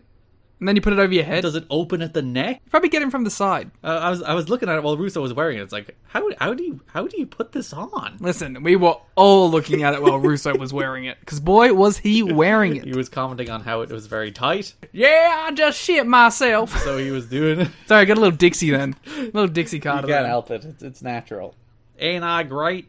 Ain't I great? Ha ha! Slap nuts. Slap nuts. So yeah, they do a modest impression of Jeff Jarrett before Jarrett comes out, tries to... Best part of this was Vince Russo saying a line, then going to the second rope and throwing up the Jeff Jarrett peace sign like single, and then slipping as he goes up.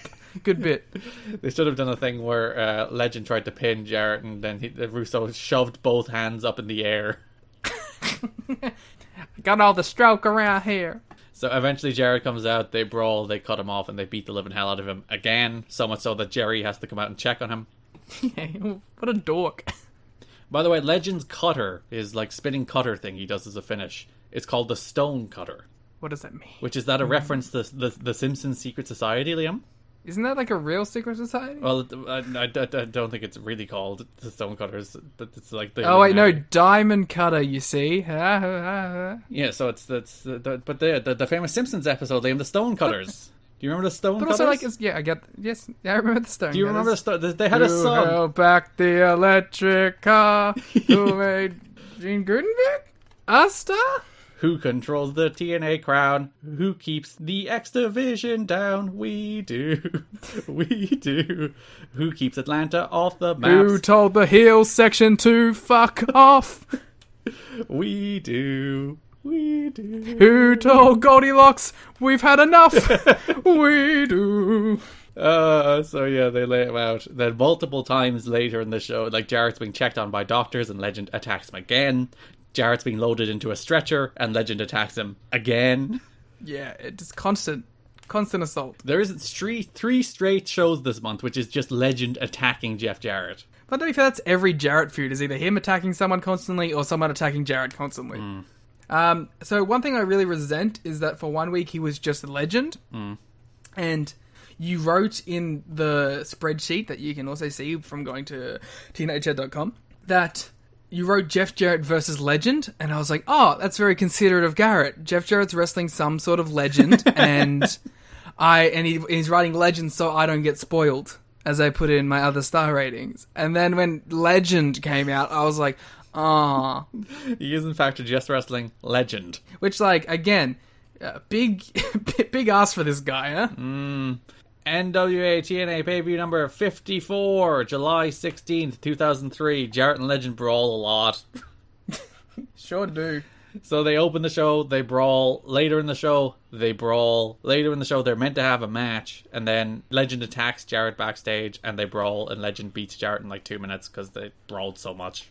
Cool. This was the point where it's like, I am so over this feud. I'm so over these two human beings. I was watching this, and I had to agree with AJ. Jarrett is doing too many jobs. He is. He's getting his ass kicked far too much by people on these shows. Yeah, I was legitimately shocked that fucking Legend beat Jarrett. Yeah, I guess like they set it up by having Jarrett get his ass kicked 2 weeks in a row. He had internal bleeding. He was don't care. They brawled so much. It's Jarrett should have refused to put this guy over. Listen, he's trying to make a new guy. Maybe Legend, because Legend's not a bad wrestler. Like Legend isn't a guy who's like, oh geez, he's the worst thing. He's probably like better than Disco. He's got some charisma to him. And, like, I don't know, he's a guy who's been working in Europe since, like, 2004. He's just doing random, like, low-level indies in Europe for, like, the last 20 years. He's just a guy who's working in Poland and Germany, and not in, like, WXW, in, like, the other companies in Germany. And, like, have you seen his accent work? Yeah, they should have him do accents all over Europe. So, one thing weird about this feud is that... Ow, as my mic hits me in the head. One thing weird about this feud is that halfway through it just turns into some weird, like, Canada versus USA thing. Yeah. Which felt out of nowhere. Because they have no idea what this feud's actually about, other than just, like... I guess, like, Legend is the heavy to keep Jarrett away from Styles. I think that's the idea here. But that's never addressed. No, and it's just not interesting in any way whatsoever. Also, there's that weird Russo interview, and Russo's like, oh, I don't care about Jarrett. Well, he does. He's lying. I hate him. But your story this month has nothing to do with Jarrett. Well, this whole thing is to do with Jarrett, and this is, like, Russo's part of the Legend thing. Yeah, but he barely shows up. It's just Legend beating him up. He does a whole impression of Jeff Jarrett this month. He dresses as Jeff Jarrett. Well, you know what? He is the straw that stirs the coffee. Definitely. NWA TNA Baby number 55, July 23rd, 2003. Legend has a squash match against Alter Boy Luke and Matt Sydal. And if there was ever a point at which I was to get on board with Legend, it is he as a big man destroying a couple of small men. And even then, he was boring. He did some shitty F5 looking thing, and I was like, that might be the worst move I've ever seen. Like, there is no greater format in wrestling than big man squash little man. Like, Erik Watts, when he came out to destroy Kid Cash, and he did his 2 power moves, looked like the best wrestler in the history of TNA. Sorry, everyone, just clip that one. Erik Watts, best wrestler in the history of TNA, Garrett Kidney, 2022. When Legend went out, the squash Matt Sydal and Alter Boy Luke, like... Alter Boy Luke is Luke Hawks, by the way. Yeah, it just wasn't any good. Yeah, I got nothing. Like I said, I don't care about any of this. And then, shock of all shocks, Liam, Legend and Jarrett brawled again. I was shocked. I was more interested in seeing Alter Boy Luke. Yeah, they were separated by security. The red shirt security came out, and then Jarrett got into a little brawl with Kevin Northcutt as well over the red shirt security. Yeah, they're starting to pay that off now. They're starting to delineate between the 2 branches of the security. Oh yeah, one always stops the heels, and one always stops the faces. And then, last show of the month, NWA TNA pay-per-view number 56, July 30th, the main event, Jarrett versus Legend in a guitar and bat on a pole match. Is this our first pole match? No, I'm sure there was one other. No, there was another one, wasn't there? Wasn't there one with Flair and Perfect? Oh, yeah, there was an Axeland on a pole match, so this is our second pole match, I believe, in TNA history. Yeah. And yeah, that Axeland on a pole match was the last match of Kurt Hennig's career. And this was the last match of Legends. Jarrett beat him. The match had decent heat, I'll give him that. This match stunk. I was so bored. I had no interest in it. I was just like, I'm tuned out of these 2 men interacting with each other. I'm going to tell you right now, I originally had this down as a dud. And then I gave it 1.25 stars for the post-match angle. Yeah, so a thing that happened this month, we'll talk about Elix Skipper separately in the X Division section. But to go into the theme of this is a bit of a reboot month, Triple X have gone their separate ways. They didn't have a breakup. They didn't have any angle. They're just singles wrestlers now.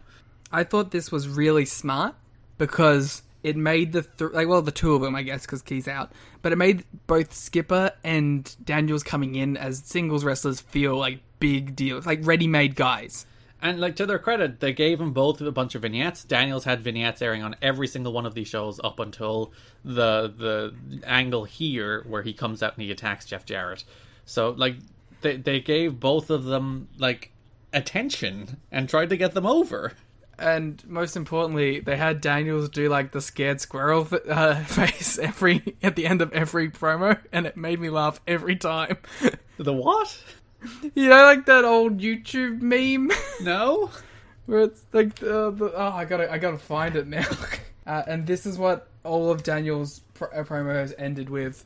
And he even did it in the final beatdown on the ramp, and it made me cackle. Oh, yeah, that. Yeah, I've seen that before.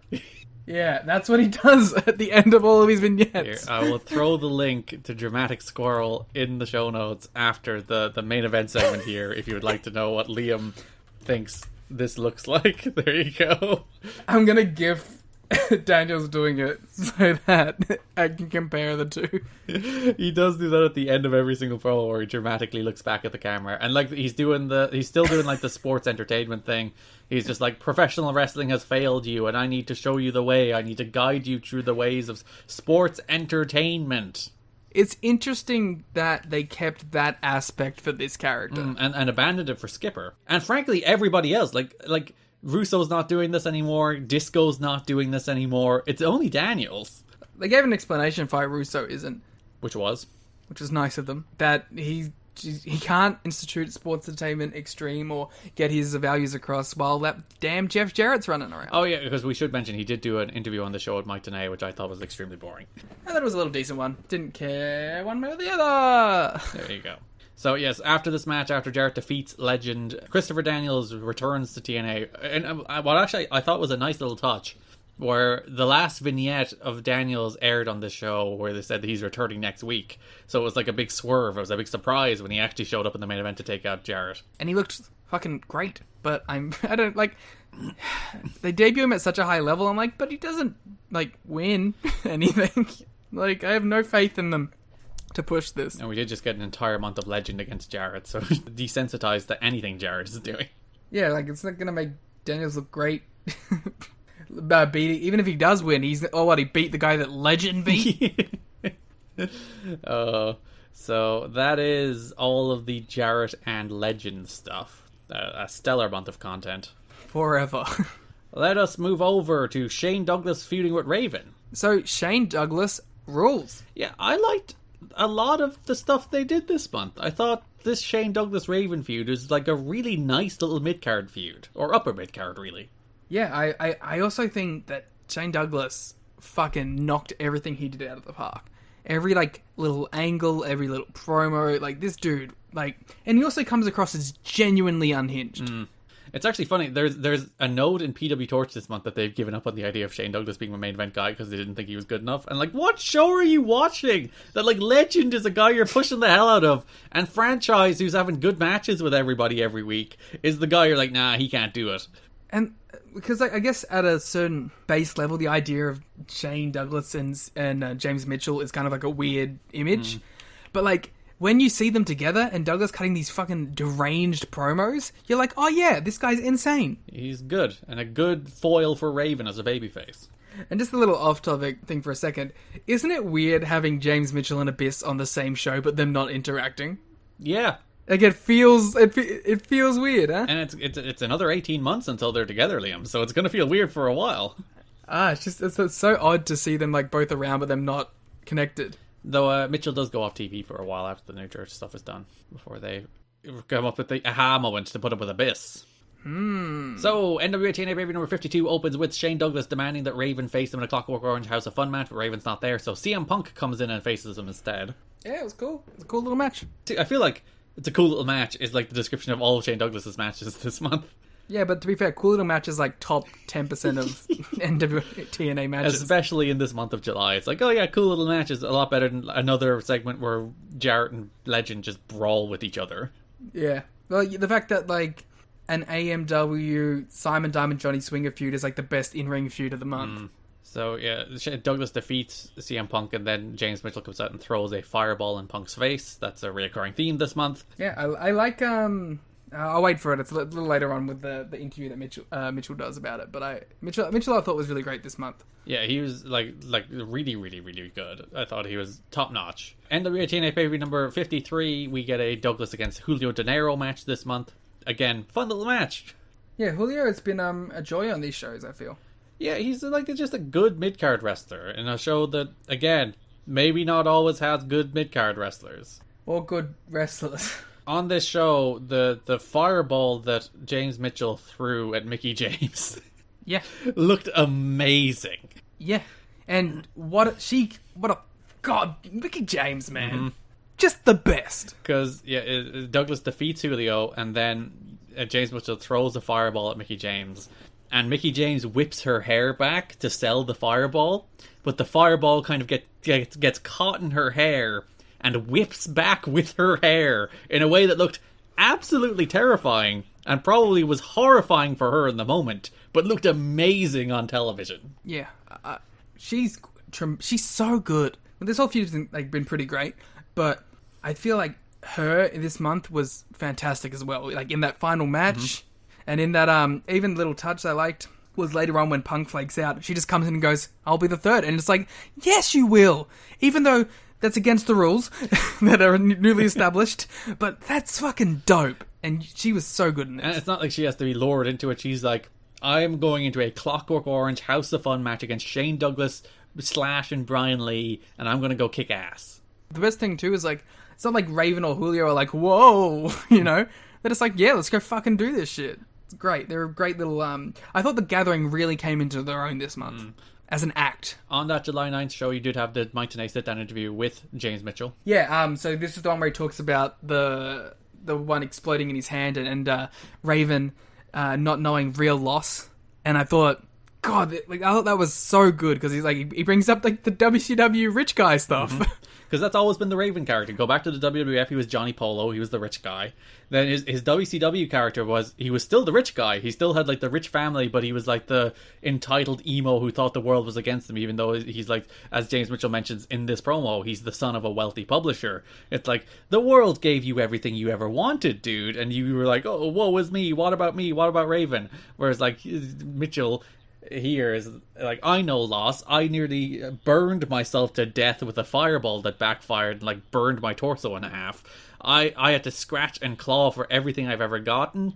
My family left me because of it. My favorite part of it was when he was like, I see you sitting there with your shitty ass pentagrams. You don't know cult shit. He's pissed off that he stole demon valor. He's appropriating frickin' demonic culture. And Mitchell is like, I will not tolerate this. Yeah. I also like that in a weird way, he both buries it and then he goes, you don't know what dark forces you're messing with. So he's like, oh, it was shit, but you got fucking close. You could have summoned some kind of demon. Yeah. The demon abyss? Or the demon. The kiss demon. Wow, what? Wait. Okay, yeah. What if the lore here is that Raven fucking around with a shitty pentagram is what brought Abyss out? This is a canon, officially. I'm making it official TNA canon.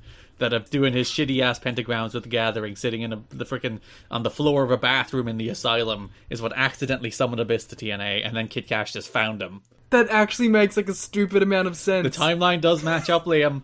And because like Cash didn't like bring him in purposefully. Abyss did that attack out of nowhere, and then Cash is like, I have an opportunity to take this guy. It's also the reason Abyss just lives in the asylum, because he was, like, formed here. He was birthed here. This makes so much sense. So this is the deep lore of TNA. I'm reeling at this. This is why the video game guys shouldn't have been such shits. They could have made the Abyss game. So, NWA TNA pay-per-view number 54, we have a segment where AMW and Gilberti and Swinger are doing things. We'll talk about that when we get to the tag division. But Raven makes the save, and then he is attacked by Douglas and Mitchell before he's laid out by the returning Slash and Brian Lee. So the full New Church is back at its full power. So despite Raven returning, he still gets his ass kicked.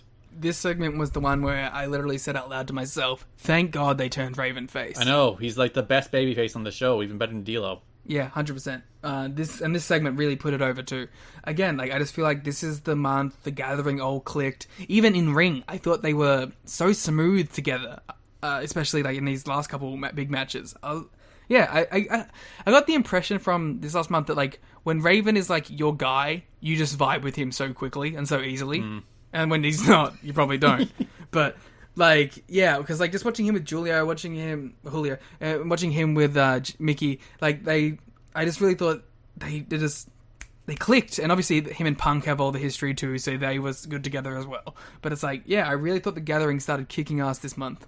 And yeah, I love the last line of this segment as Mitchell, Douglas, and the New Church lay out Raven, and Mitchell stands over Raven, and he's like, I won't go to hell. I brought hell to you. And it's like, it's good stuff. It's one of those lines where you see it coming a mile away, but you don't care, do you? I will say, Raven threw a super kick in the segment, and Brian Lee completely missed. Yeah. But who cares? Total fresh air. But other than that, yeah, this segment rocked. And I love the way they sold the fireball. Like, Raven was a fireball was thrown in Raven's face on the last show of June, and he didn't return until July 16th. Like, Julio and Alexis both missed about 2 or 3 weeks each for fireballs. Punk missed about 3 weeks for fireballs. It's like they made the fireball feel meaningful as well. So it wasn't just like we're throwing fireballs here and then everyone's back the next week. Yeah. Like, this storyline might be the best of the month, except maybe one other, with a certain Erik Bischoff? From WCW.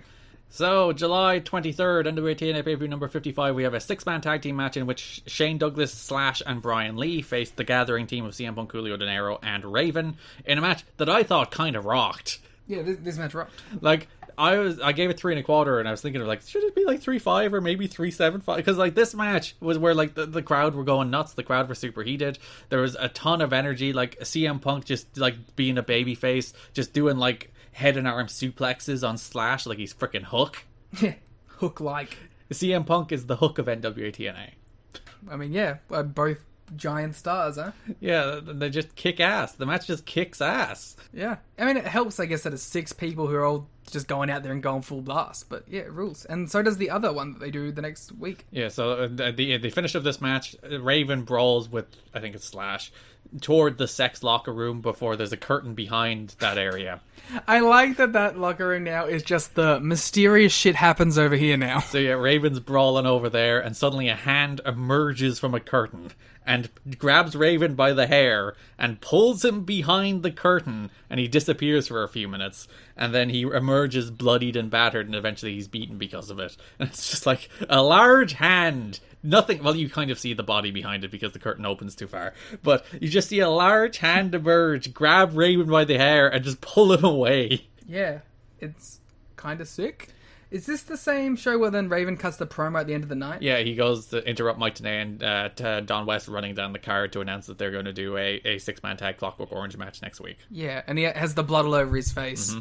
Just, yeah, good angle after good angle after good angle for this thing. Yeah, it's a good feud. If you were wondering, it was one of the Harris Bros that played the Mystery Man, even though it will not be revealed as a Harris Bro eventually. I have no clue who this is going to be. I forgot until I racked my brain and I remembered who it was, and yeah, it's pretty cool. Okay, I'm excited. You know who my thought was? Go on. Judas Macias. Oh, it's not, but I wish it was. And then final show of the month, NWA TNA pay-per-view number 56. Raven and the Gathering of Julio De Niro and, as mentioned, Alexis Laree, because they do a pre-tape earlier in the show. Actually, no, they're all live these days, so it's just a backstage segment. A backstage segment earlier in the show where they're like, Punk flaked on us, but then, as mentioned, Alexis steps up, Mickey James steps up to face Shane Douglas and the New Church in a six-man tag team, or six-person tag team, a Clockwork Orange House of Fun match. Was this a storyline, or was this Punk missing a date and then they turned it into a storyline, or was this just him missing a date? I have no idea. There was no note about it. I didn't see any mention of why Punk wasn't here. There was mention about Brian Lee potentially missing the match. A note about Brian Lee from this one. Brian Lee's days with TNA appear to be numbered. Lee's past struggles with substance abuse are well known within the industry, yet TNA officials started booking him last year after hearing reports from his friends that he was no longer using and had become religious. After having a successful run with Slash as the New Church tag team, Lee abruptly disappeared from TNA for several weeks before undisclosed reasons. Lee was brought back 2 weeks ago to reform his tag team with Slash as part of the Raven vs. James Mitchell storyline.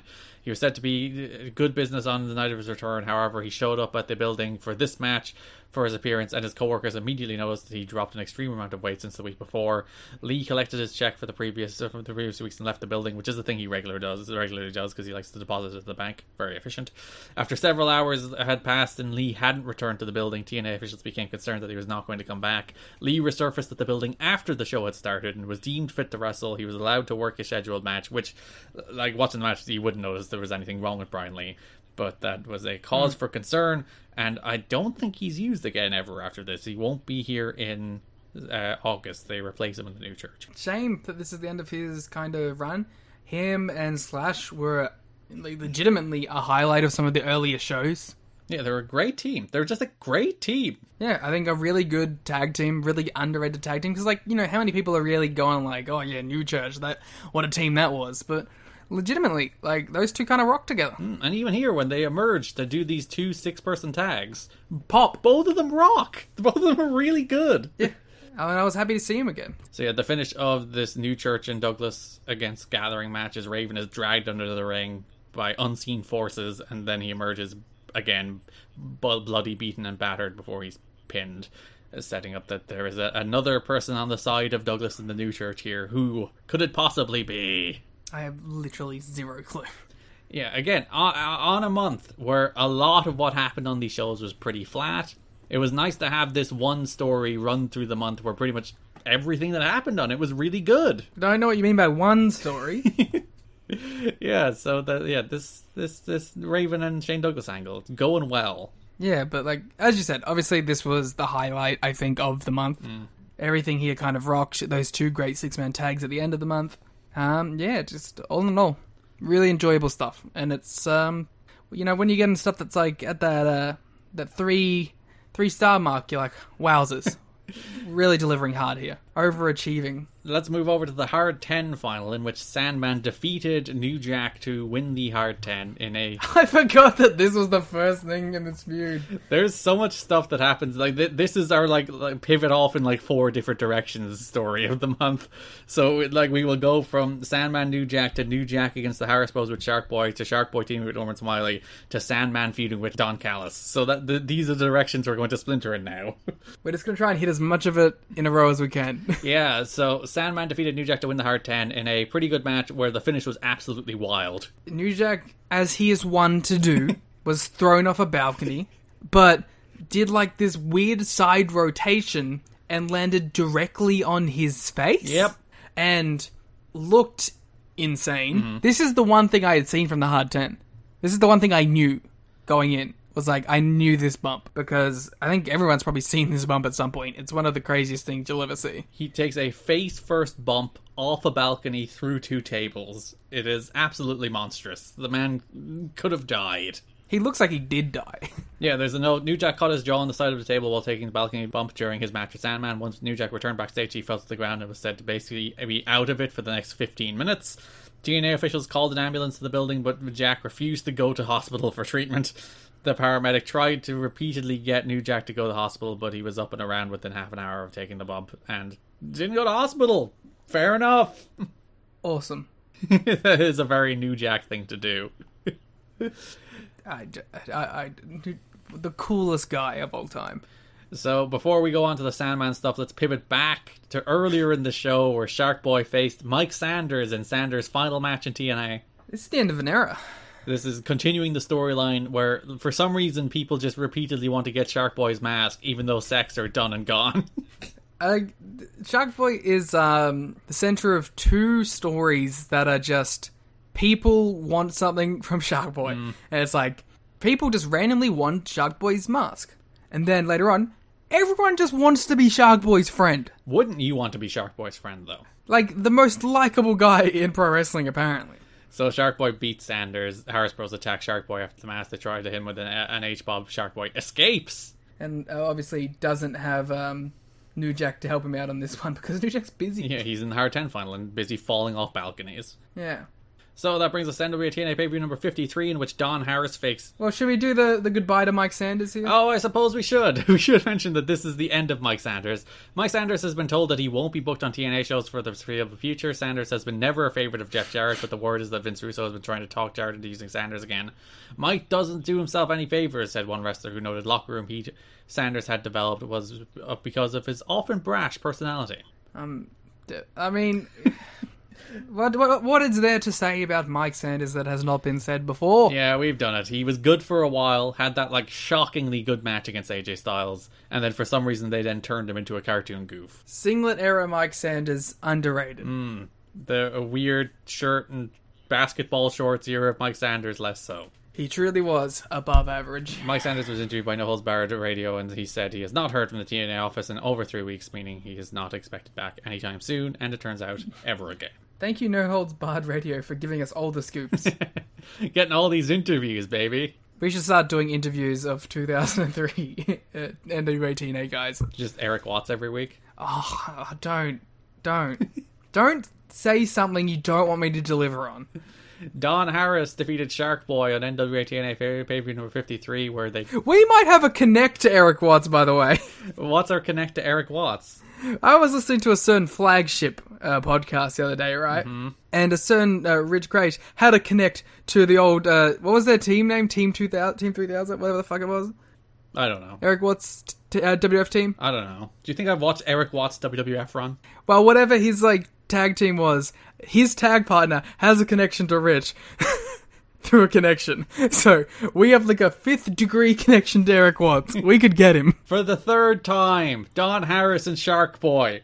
And then Erik Watts, right? Okay, so we bring... Don won, tried to unmask Shark Boy, but Shark Boy, clever as he is, had a second Shark Boy mask on underneath, so he escaped without being unmasked once again. I actually disagree. Mm-hmm. I don't think he had a second mask. I think that was Shark Boy's face. Oh, that makes sense. Why is he wearing a mask, though? Yep. So, I think we did see Shark Boy's unmasked face today. But why is he wearing a mask on top of his face that looks exactly like his face? To hide his identity. But it looks exactly like his face. And?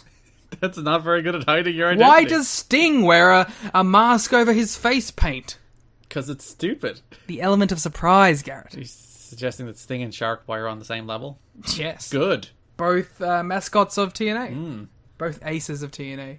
So, NWA TNA pay-per-view number 54, the Harris Bros face Shark Boy and New Jack. We go backstage where Shark Boy wants New Jack to wear a Shark Boy mask. New Jack reluctantly agrees. It's very wholesome. And then he keeps looking through the holes and lifting it up because he can't see the giant gaping holes in the mask. It's very funny that the Shark Boy mask is too small for New Jack's head, so it's stretched across his head. Yeah, it's good shit. So then the Harris Bros face Shark Boy and New Jack. They win. They grab Shark Boy, they pull his mask off. It's disgusting behavior. They finally got the mask. And he had another one under. And honestly, the most like wholesome moment, New Jack takes the Shark Boy mask off, gives it to Shark Boy. Shark Boy reemerges with his Hulk hands, and then beats the shit out of the Harris Bros. I can't believe New Jack was pissy about this angle. It's so great. Yeah, apparently New Jack didn't want to do it. He's like, he felt above doing stuff with Shark Boy. So, Come on, man. I take it back. You're no longer the coolest guy ever. And this is the end of New Jack until Hardcore Justice 2010. So this is the last of New Jack here in TNA for 7 years. Well, now I'm sad again. So, unfortunately... But listen, the angle to go out on, where Shark Boy's unmasked and New Jack gives him his mask, is actually very heartwarming. It's like, oh... Oh, New Jack should have returned when they were doing that, like, that superhero stable. The Prince Justice Brotherhood. Yeah, New Jack should have been in it. Just playing himself. But with a Shark Boy mask. He'd be Shark Boy 2. The Shark Boys. Shark Boy 2 Jack.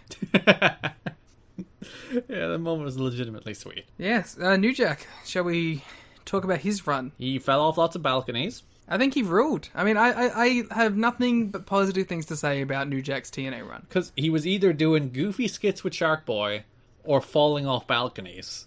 And what more do you want from a professional wrestler? Cutting very funny promos. Occasionally, like, legitimately great promos. Yeah. Like that one before the Mike Sanders match where he's just like, I don't know holds, I don't know wrestling moves, I just know whooping your ass. It's like, oh, fuck yeah. Yeah! Yeah. A great run. Man, it really does feel like a reboot with all these guys that have been such staples over the last couple months going. Yeah, this is the end of Sanders, it's the end of New Jack. A lot of the regulars, they're just gone. Goldie isn't on the show much this month. It's quite unfortunate. The reason they're gone, Liam, in storyline reasons, to pivot back to the Sandman, is...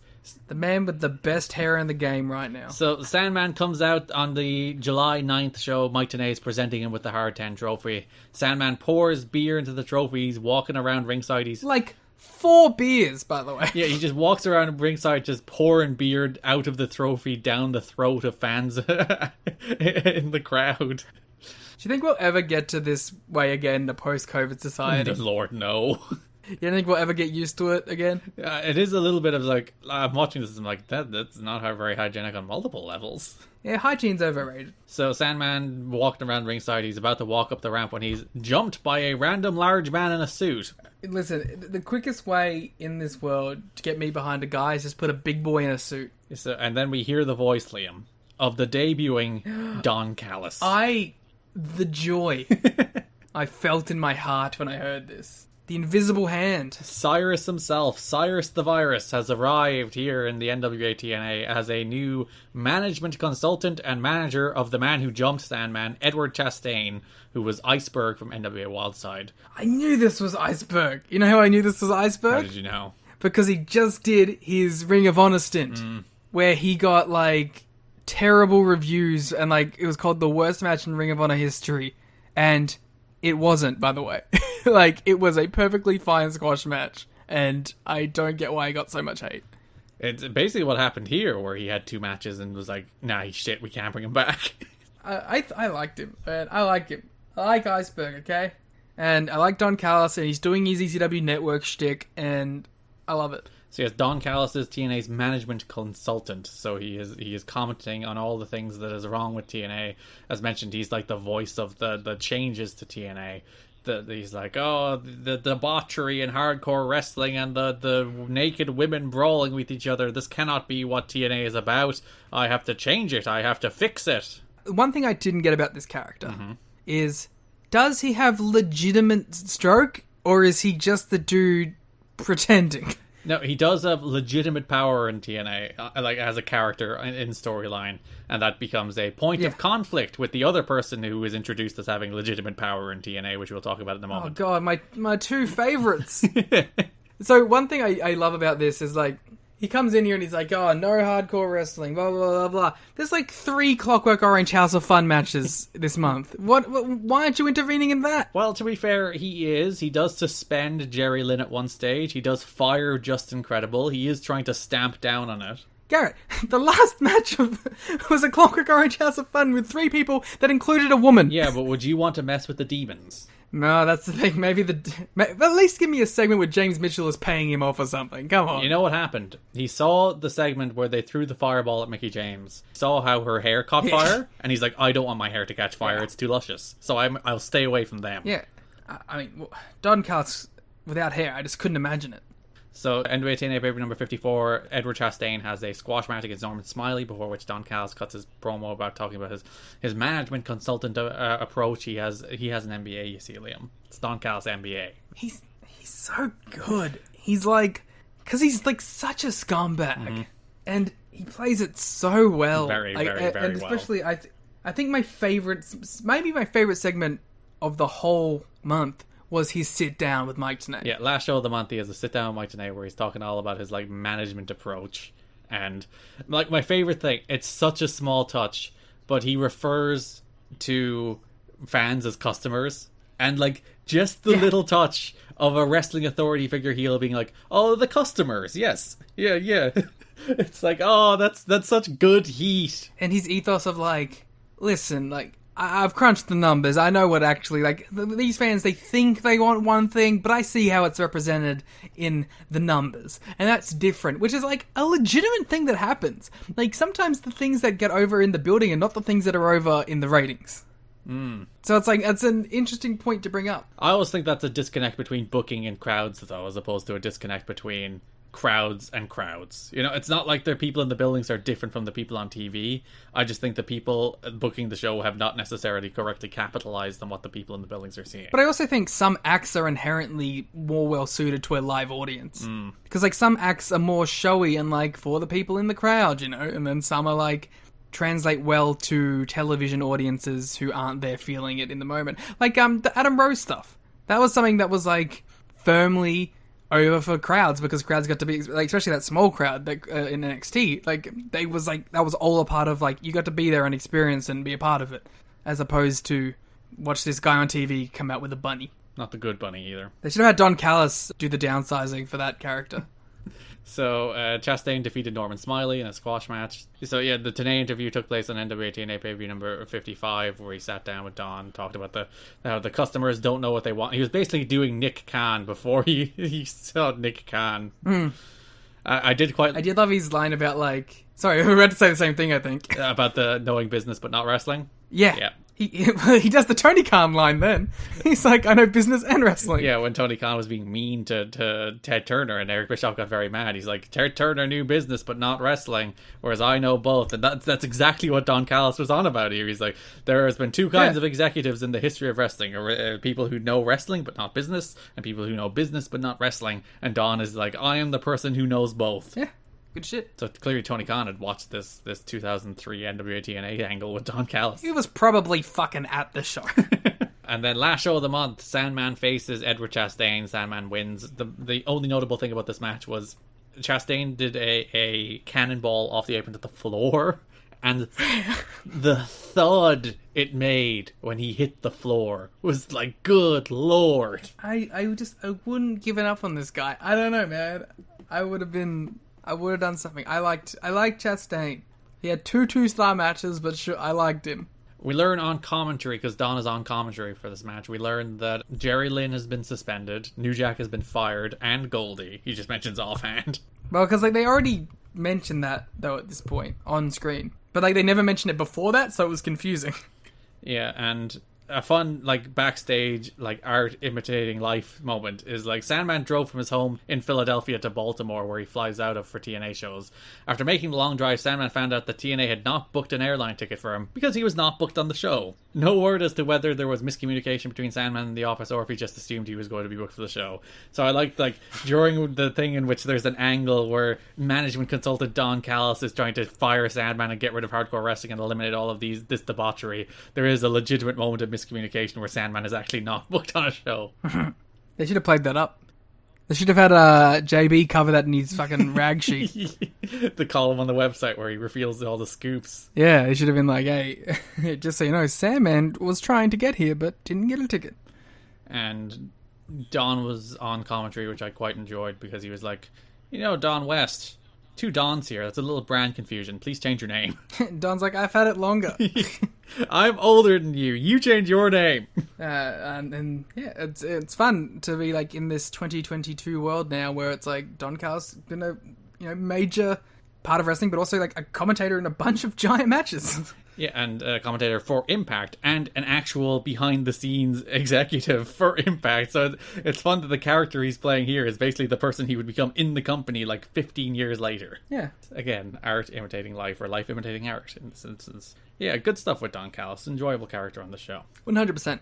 And then to pivot back to Shark Boy for a moment, Shark Boy is very depressed that his pal New Jack has been fired. Sure is. But he's got Norman Smiley as his new friend. And Athena. Athena's there too. Yeah, Norman walks up to him and he's like, hey, you sad, buddy? We can play a board game. And he shows him all the board games and he's still not happy. Then he's like, Hulk hands? And the Shark Boy doesn't even perk up for the Hulk hands, which you know something's wrong when Shark Boy's not excited for the Hulk hands. Mm-hmm. And then he's like, the big wiggle? And then Sharky's like, oh. Shark Boy's like, wait a minute, you didn't mention a big wiggle. And then Norman does the big wiggle and Shark Boy's all like perked up and happy again and Shark Boy's back. My favorite nod in this is that at some point Athena like tries to grind up on Norman Smiley and Norman Smiley's like, what the... No. I'm trying to do the big wiggle here. And I have established I have a wife in this company. Yeah, I'm a wife guy, Athena. She was once choked on television. There was a moment where she was literally grinding that ass up on Norman Smiley, and he looked like shoot pissed about it. No, my wife is going to be mad at me. She's going to think I pitched this. All right, Liam. Erik Watts? It's Watts time. Yo, let's go. So we're going to start with the Abyss match. Yes, NWA TNA Baby number 52, July 2nd. Erik Watts faced the Monster Abyss, who is officially named Abyss now. Backstage, Kid Cash is talking to him. He's like, I'm going to call you Abyss. It's like, yeah, sure. So then Erik Watts shows up, brawls with Abyss, which leads to Abyss defeating Erik Watts. In a pretty okay match. Yeah, it was a cool-ass power move match where like they were doing like top rope power bombs and shit. Yeah, and Watts can take that damn black hole slam like nobody else. Well, maybe not nobody else, but he takes it quite well. Like nobody else. Nobody in the history of professional wrestling has ever taken a black hole slam better than Erik Watts. I said that no one takes it like Erik Watts. That's true. That might suggest he takes it badly. I suggest he takes it in an Erik Watts-like manner. Please describe this Erik Watts-like manner. Chaotically. Half landing on like his hip, flicking around all willy-nilly. Just, it's a crazy way that he takes the move. Yeah, they have a nice little match here. I thought it was fine. Yeah, it was a good match. It might be Erik Watts' best in-ring match. It's better than the Kid Cash match, so yes. Obviously, we talked about this on the watch-along. Abyss.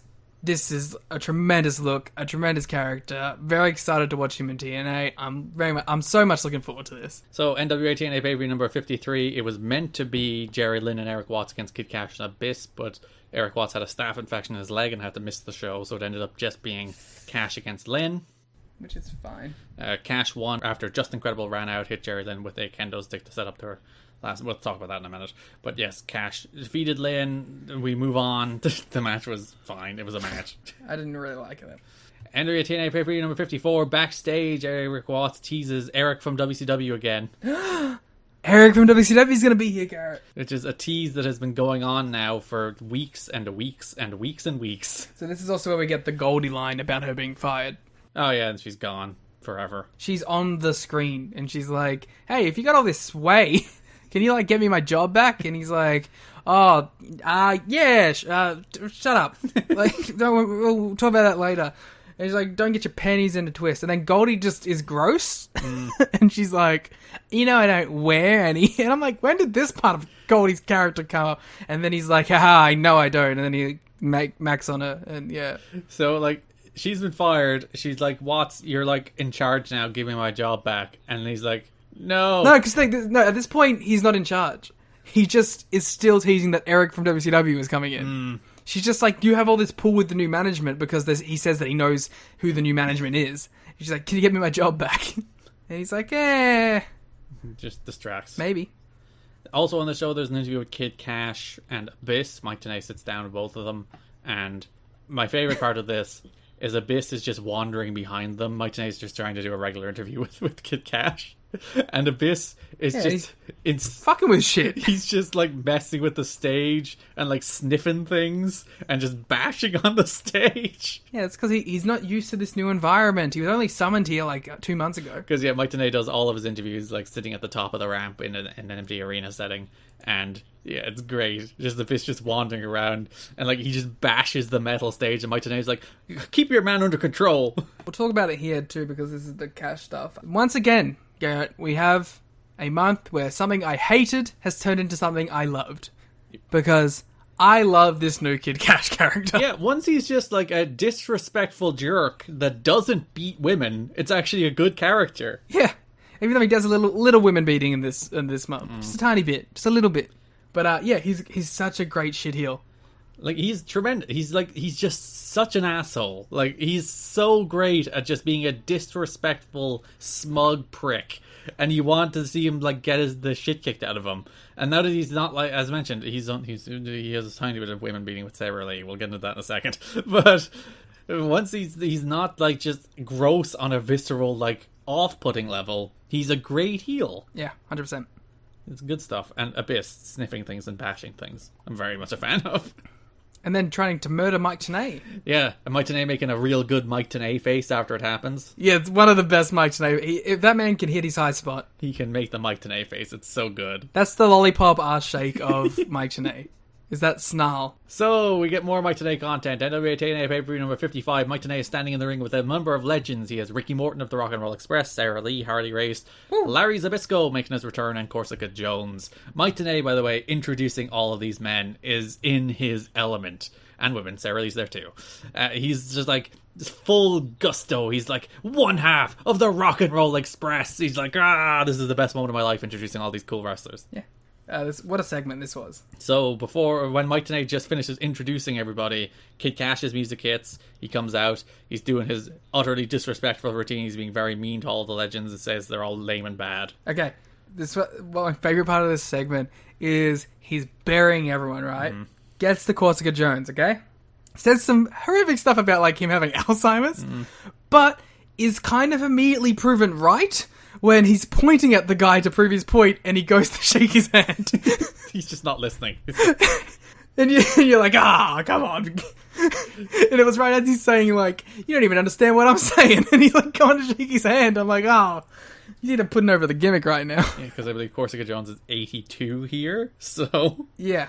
Not a young man. Corsica Jones just looks like my pop. He looks like everybody's pop. He's like the most granddad looking man you'll ever see in your life. This segment, what a sec. And then, of course, the biggest baby face in the goddamn company. Mike Tenay, yeah, he's already in the ring. We talked about it. No, come on. Erik Watts comes out dressed to the nines, you gotta say. He's not wearing a tie. Yeah, because he's a cash boss. Come on. He's Biz Cash, as he's one to do. Drops Kid Cash with his big moves. Hits him with a giant chokeslam. And reveals he is Erik from WCW. What?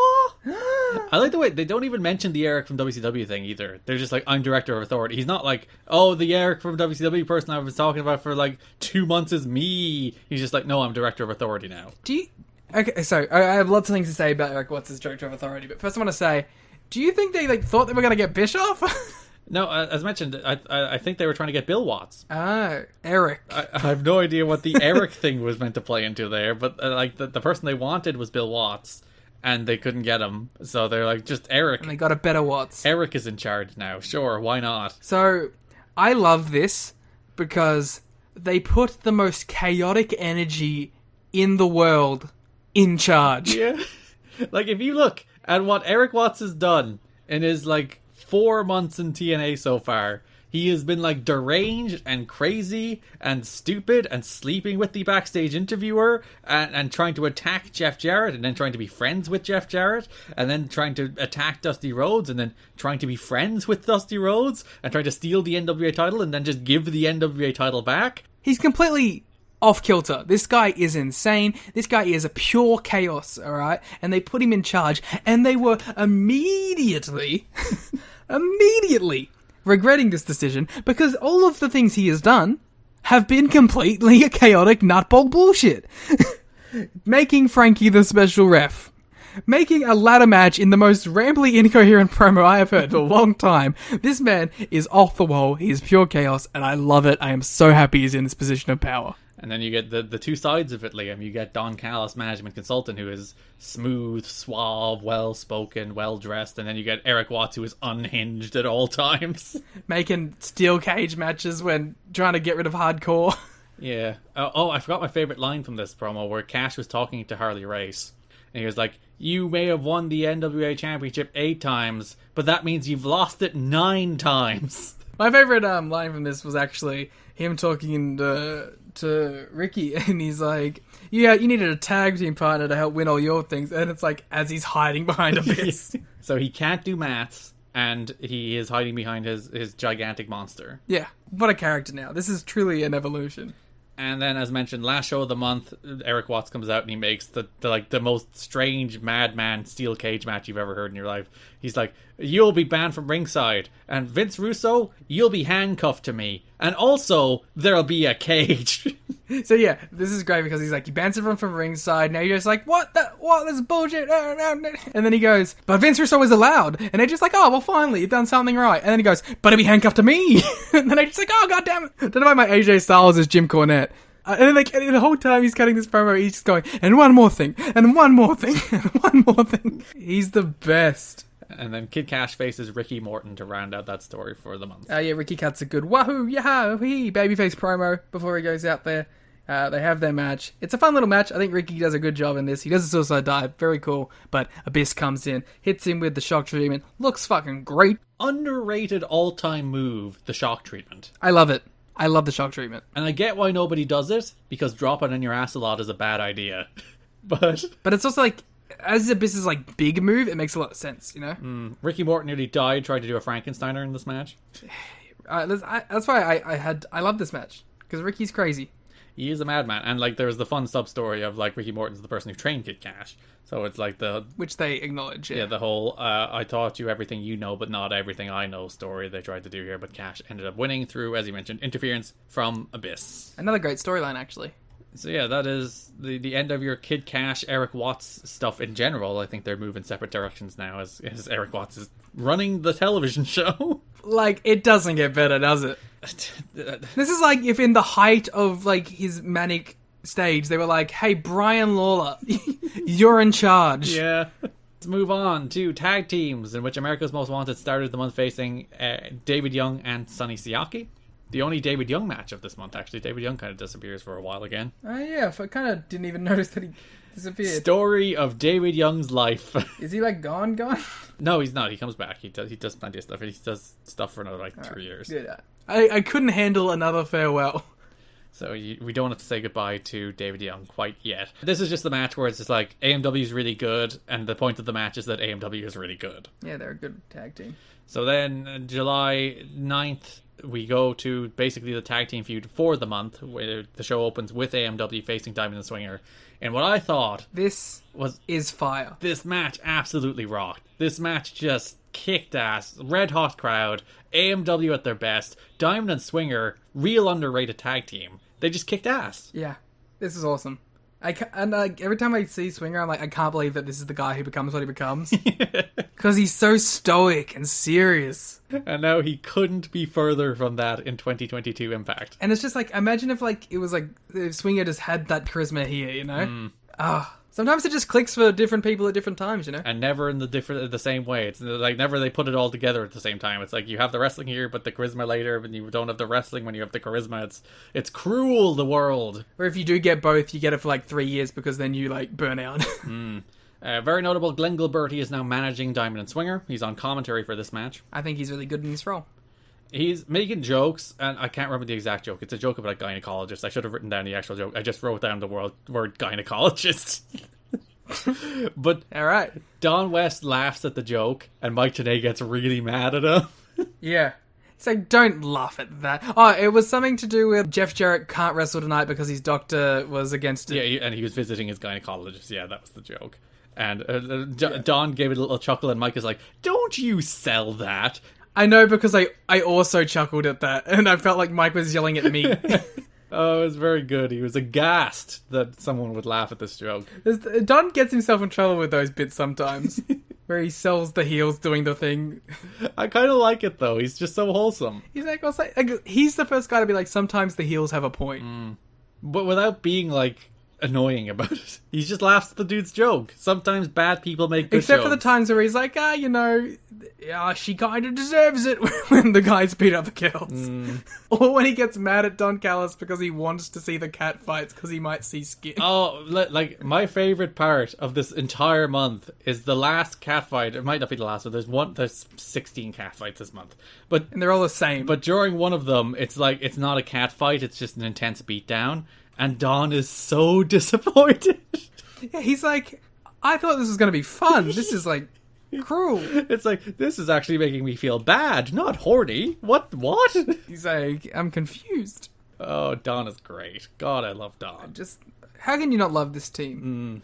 They bring everything you could possibly want to wrestling announcing. It's the best. AMW, kick ass. Crowd, red hot. Do a real cool tag match. AMW win. Was this a title match? I don't even remember. Might have been non-title. But it just rocked. The other one was. They did have a title match later in the month, yeah. This match is kicked ass. It's just two good tag teams going out and having a real good tag team match. It was so much fun. Yeah, 100%. So that starts our feud for the month, which is AMW against Simon Diamond and Johnny Swinger. We have a number of different AMW Diamond and Swinger segments as I try to work out where the hell they are. Okay, while you do that, I want to talk about James Storm's fucking hat. You have sent me multiple messages about his hat, and I did not even remember his hat. Okay, so imagine a bucket hat, Right. style hat, right? But if it was made of a garbage bag, Okay. and the band that held it in the middle was a rubber band that made it so tight that the top of it was like perfectly rounded and it kind of just looks like a condom on his head. And he wore it in the sit-down interview. Yeah, they did an interrogator segment. And then he wore it out there. And I was like, I understand the kill the cowboy chants. Bring back the heel section. And Chris Harris has his like DX hat on. And I'm like, man, maybe these guys do suck with their shit-ass headwear. Their shitty cowboy gimmicks. I didn't notice the hat. I did not even register that the man was wearing a hat, so... Please go back and watch the sit-down interview just to see this stupid fucking hat. I hate it so much. So yeah, they do an interrogator segment. Gilberti, Diamond, and Swinger are very mad at Jerry Borash because JB wrote a column. I love that there's so many feuds built around the fact that people call AMW great and people get really mad at it. I kind of love it. Yeah, it's like, no, they're overrated. See, JB wrote a column for the websites being like, oh, AMW are the best tag team in the world. They're really good. They actually signed new deals this month too, so they'll be with TNA for the long haul. And then the Gilberti, Diamond, and Swinger come out. They're very mad about JB, and then AMW run out to make the save. But this is where Raven comes out again to run off Diamond, Swinger, Gilberti, and cut a promo, and leads to more Raven Douglas stuff. Which brings us to NWA TNA pay-per-view number 55, in which Glenn Gilberti comes out and he wants JB to dress up as a cowgirl. Yeah, JB should have done it. Like, what would have Gilberti done if JB just confidently took it off of him and started wearing it? Yeah, JB would have rocked it. I thought he was going to give him a horse out. Sure. Because there's going to be a horse coming out with AMW. I'm pretty sure usually horse outfits need two people. No, but it's just JB in it, though. Oh, no, Gilberti could have been the horse's ass. Yeah. Hey. AMW face Diamond and Swinger. The match is fine, but the point was the angle afterwards where Disco ran back out and they laid him out with cowbells and whips and whipped the hell out of them. We also had the Diamond and Swinger Shark Boy Norman Smiley match at some point. Was that the next week or this week? That was the last match. That's the last week. show of the month. Ah, sorry, Jesus. I thought it was in between. Yeah, this is because AMW were missing selling the beatdown. They took at the hands of Diamond and Swinger, and then Diamond Swinger beat Shark Boy and Norman Smiley just to give them a win en route to doing next week a Rawhide strap match. Yeah, there's one thing I wanted to put over real quick. They were teasing whipping JB with Swinger and Diamond like picking up his legs and his arms and like holding him up, and I was like, I kind of want to see him get the shit whipped out of him right now, because I was like, that would suck so bad to be held up and that way he couldn't defend himself at all. And you wanted him to see it? Yeah, I guess I am the heel section. I was like, yeah, whip JB. You're like, I hate the Cowboys and I want Jeremy Borash to get his ass kicked. It's the hat. The hatter's heel section peeled me. I've been hat peeled. So next week, which we will talk about in the August episode, AMW face Diamond and Swinger in a strap match. I'm looking forward to that. Maybe I shouldn't. Actually, no, that match also rules, so you can look forward to that too. Yeah. Which brings us over to the X Division, in which we mentioned Daniels and Skipper were broken up. Daniels has gone heavyweight, I guess, because he's feuding with Jarrett. But Elix Skipper is now a singles wrestler in the X Division. There's no weight limits, Garrett. Oh, sorry, yes, it's the credo of the X Division. So Elix Skipper is now singles in the X Division. He has a number of singles matches this month. I love his new entrance theme. It's just him talking shit over a beat. It's like, ha ha, prime time, baby. This is the house I built. I'm the best wrestler in the world, pound for pound, better than ever. It's like that for like 30 seconds. He just goes on and on. You know how sometimes when they do entrances, they'll play the entrance video? Mm-hmm. I had like, because I was watching this at like 3 a.m., I was having like a mental like breakdown because like none of it was syncing to the video, and I was like, they're playing the promo again, like the vignette a second time, and it's not synced at all, and there's music now. I was like, I couldn't comprehend what was going on until he walked out. So yeah, they air a couple of vignettes, and then he has a few matches, the first of which is against Amazing Red on NWA TNA baby number 54. Not great. Well, to be fair, Amazing Red had no knees. That's what I was setting you up for. This is the last we will see of Amazing Red until, I think it's Ever. March 2004. Oh god, that's really far away. He came back from the All Japan tour. They actually mention it. It's like, oh, it's amazing to see how good Red is despite the shape his knees are in. So he came back from All Japan tour. His knees were in very bad shape. He got an MRI done in the weeks after this match, as it turns out.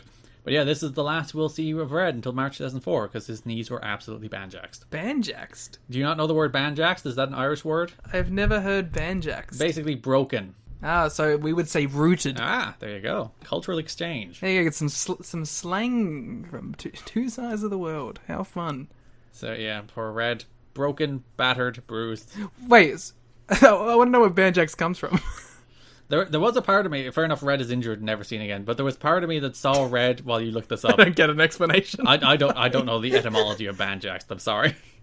But I thought you were going to look it up, which is the reason I started filling time. But oh no, I thought you were going to tell me, and then you just moved on. I was like, oh, I'll Google it though. Get talking about Amazing Red. But there was a moment, fair enough, he's injured, he won't be around for another, I don't know, like 8 months. But there was part of me that was just very sad when he just came out for his surprise return. This is the first time we saw Red since that angle with Raven, where he put Raven through the table. And he just comes out and he just loses to Skipper. And I'm like, oh, okay. Red is just, this is Red. Though his knees are absolutely wrecked, so he's never seen again until 2004. He had a cool music video. A cool Titantron, though. They actually put some time into his Titantron and his music, and then he just disappears. So, banjaxed. Mm-hmm. First of all, completely Irish. Ah, good. Just Ireland. Banjaxed, a peculiar word. It is. Meaning broken beyond repair. That originated around the 1930s, but its etymology is unknown. Oh, there you go. No one knows where the word banjaxed came from then. I'm not stupid. The Scottish might be able to shed some light on it, given that banjoed means to be hit as hard as possible, and subsequently, banjoed also means wrecked. Is it because you hit people with a banjo? I guess. Hit people with 1,000 banjos, never drew a dime. NWA TNA pay-per-view number 55, Elix Skipper issues an open challenge, which is answered by the debuting Mad Michae, better known as Crash Holly. You also had a Jerry Lynn match at some point. That was the last show of the month. Would you keep things in your brain in the right order? Sorry, I thought you said that this was the last match, and that's why I was like, did we skip over the other one? You just can't keep things in the right order, can you? No, I had it in the right order in my head, and then I misheard you, and then I was like, I guess I didn't have it right. So, Elix Skipper, while cutting this promo, with a very good line that I loved because of Don West's reaction. He's like, cameraman, focus in on these abs, and Don replied, they look like mine. Just completely deadpan. Good abs. So yeah, Crash Holly here in the NWA TNA. I also love that this was the time that Elix Skipper brought out the scale, and of course, Crash Holly, the scale in WWF. So it does come together. I didn't like that they had to use it as a weapon. to beat Crash Holly of all people. Yeah, for what I otherwise thought was a pretty good match. Yeah, a nice little debut for Holly. He hit the hop splash, which I quite enjoy, where Skipper's on the other side of the ring. Crash goes to the far corner, He's like, oh, what am I going to do? He's really far away. So he jumps halfway through the ring, stops, and then just does a little splash. It's a good bit. Yeah.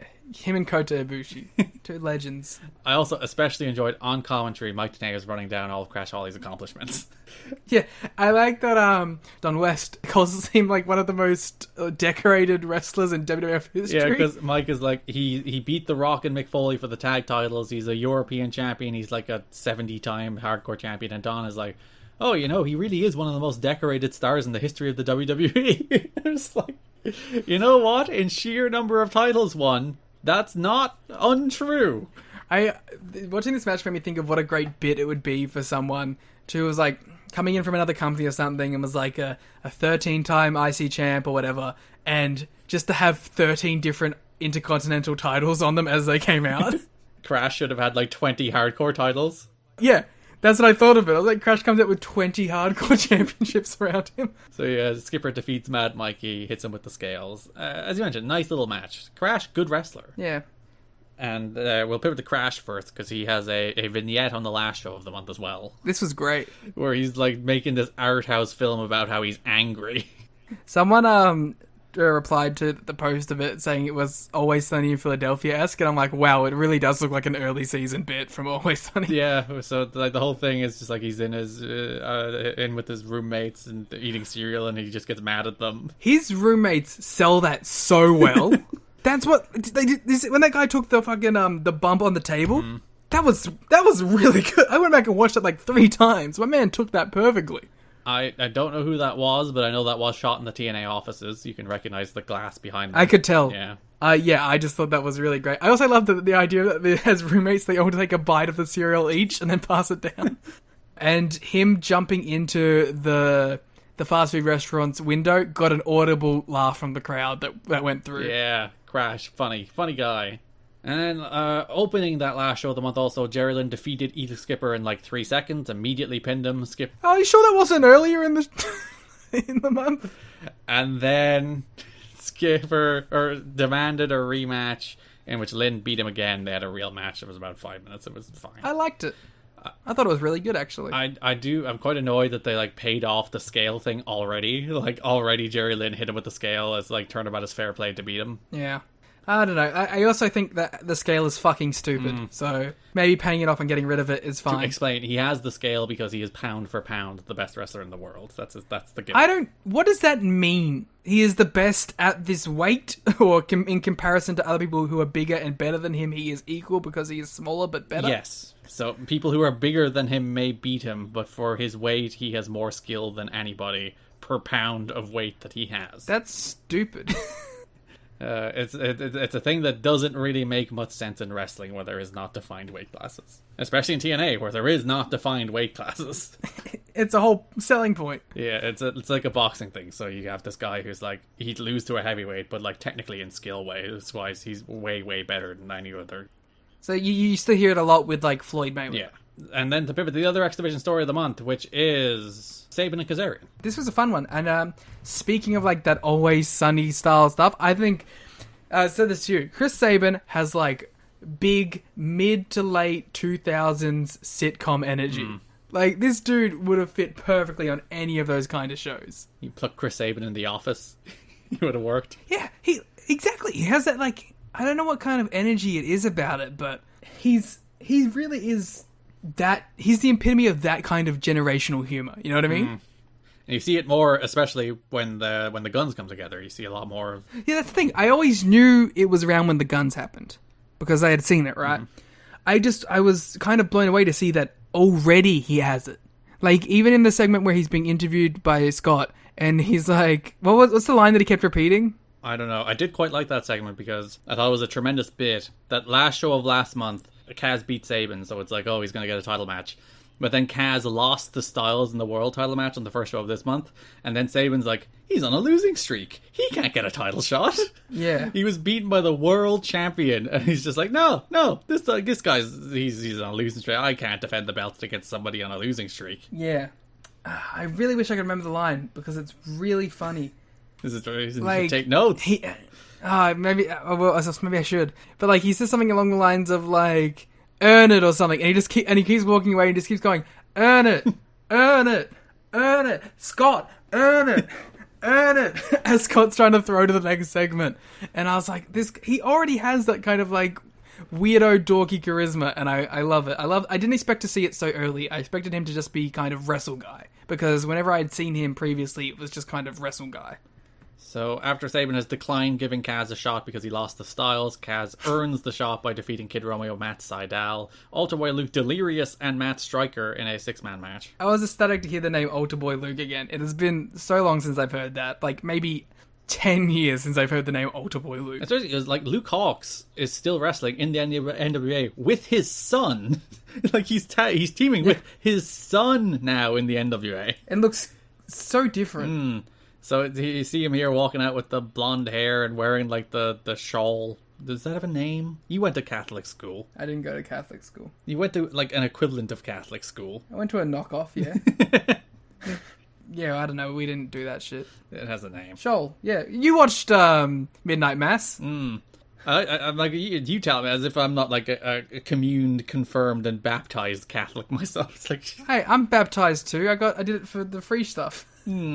So yeah, Frankie wins this match. You get Matt Sydal. This is Matt Sydal's debut. Yeah, I was excited to see this. But I knew Matt Sydal was showing up. And Mike Tenay pronounces it as Sydal instead of Sydal. Kazarian and Matt Sydal. Sydal looks so young here. Like, so young. He looks like a child. Thank God he's, like, back. Like, I was so depressed when he wasn't on a major stage for a while. Yeah, and he had a really good X Division title run, and now he's on AEW TV. He's had a good little few years for himself. Even, like, I don't know, like, I'm not saying, like, I expect him to retire tomorrow, but I'm glad he got to bookend his careers in big spots. He is also arguably, and it might be forgotten to time, I hope it isn't, he's the guy that made Will Ospreay. Yeah, 100%. And they redid it with Dante Martin. He is to Will Ospreay as Christopher Daniels was to AJ Styles. Like, he is that important to the development of that wrestler. That feud in Rev Pro between Will Ospreay and Matt Sydal is what took Will Ospreay to another level. And that should not be forgotten. You saw him turn from, like, guy who was exemplifying all the criticisms of just being a spot monkey who did cool shit, and then turned him into a guy who structured matches and told a story and put it all together. Yeah. And that was Matt Sydal. And that was that Rev Pro feud. And that should not be forgotten in Matt Sydal's legacy. No, 100%. But yeah, Kaz wins the match, and then Sabin immediately gives Kaz the title match and beats him pretty quick. Yeah, it's a good bit. So Kaz, despite being screwed here, he is given an actual X Division Championship match the following week. He defeats Sabin, but then the referee reverses the decision. Yeah, for whatever. And then Sabin does the cheap win.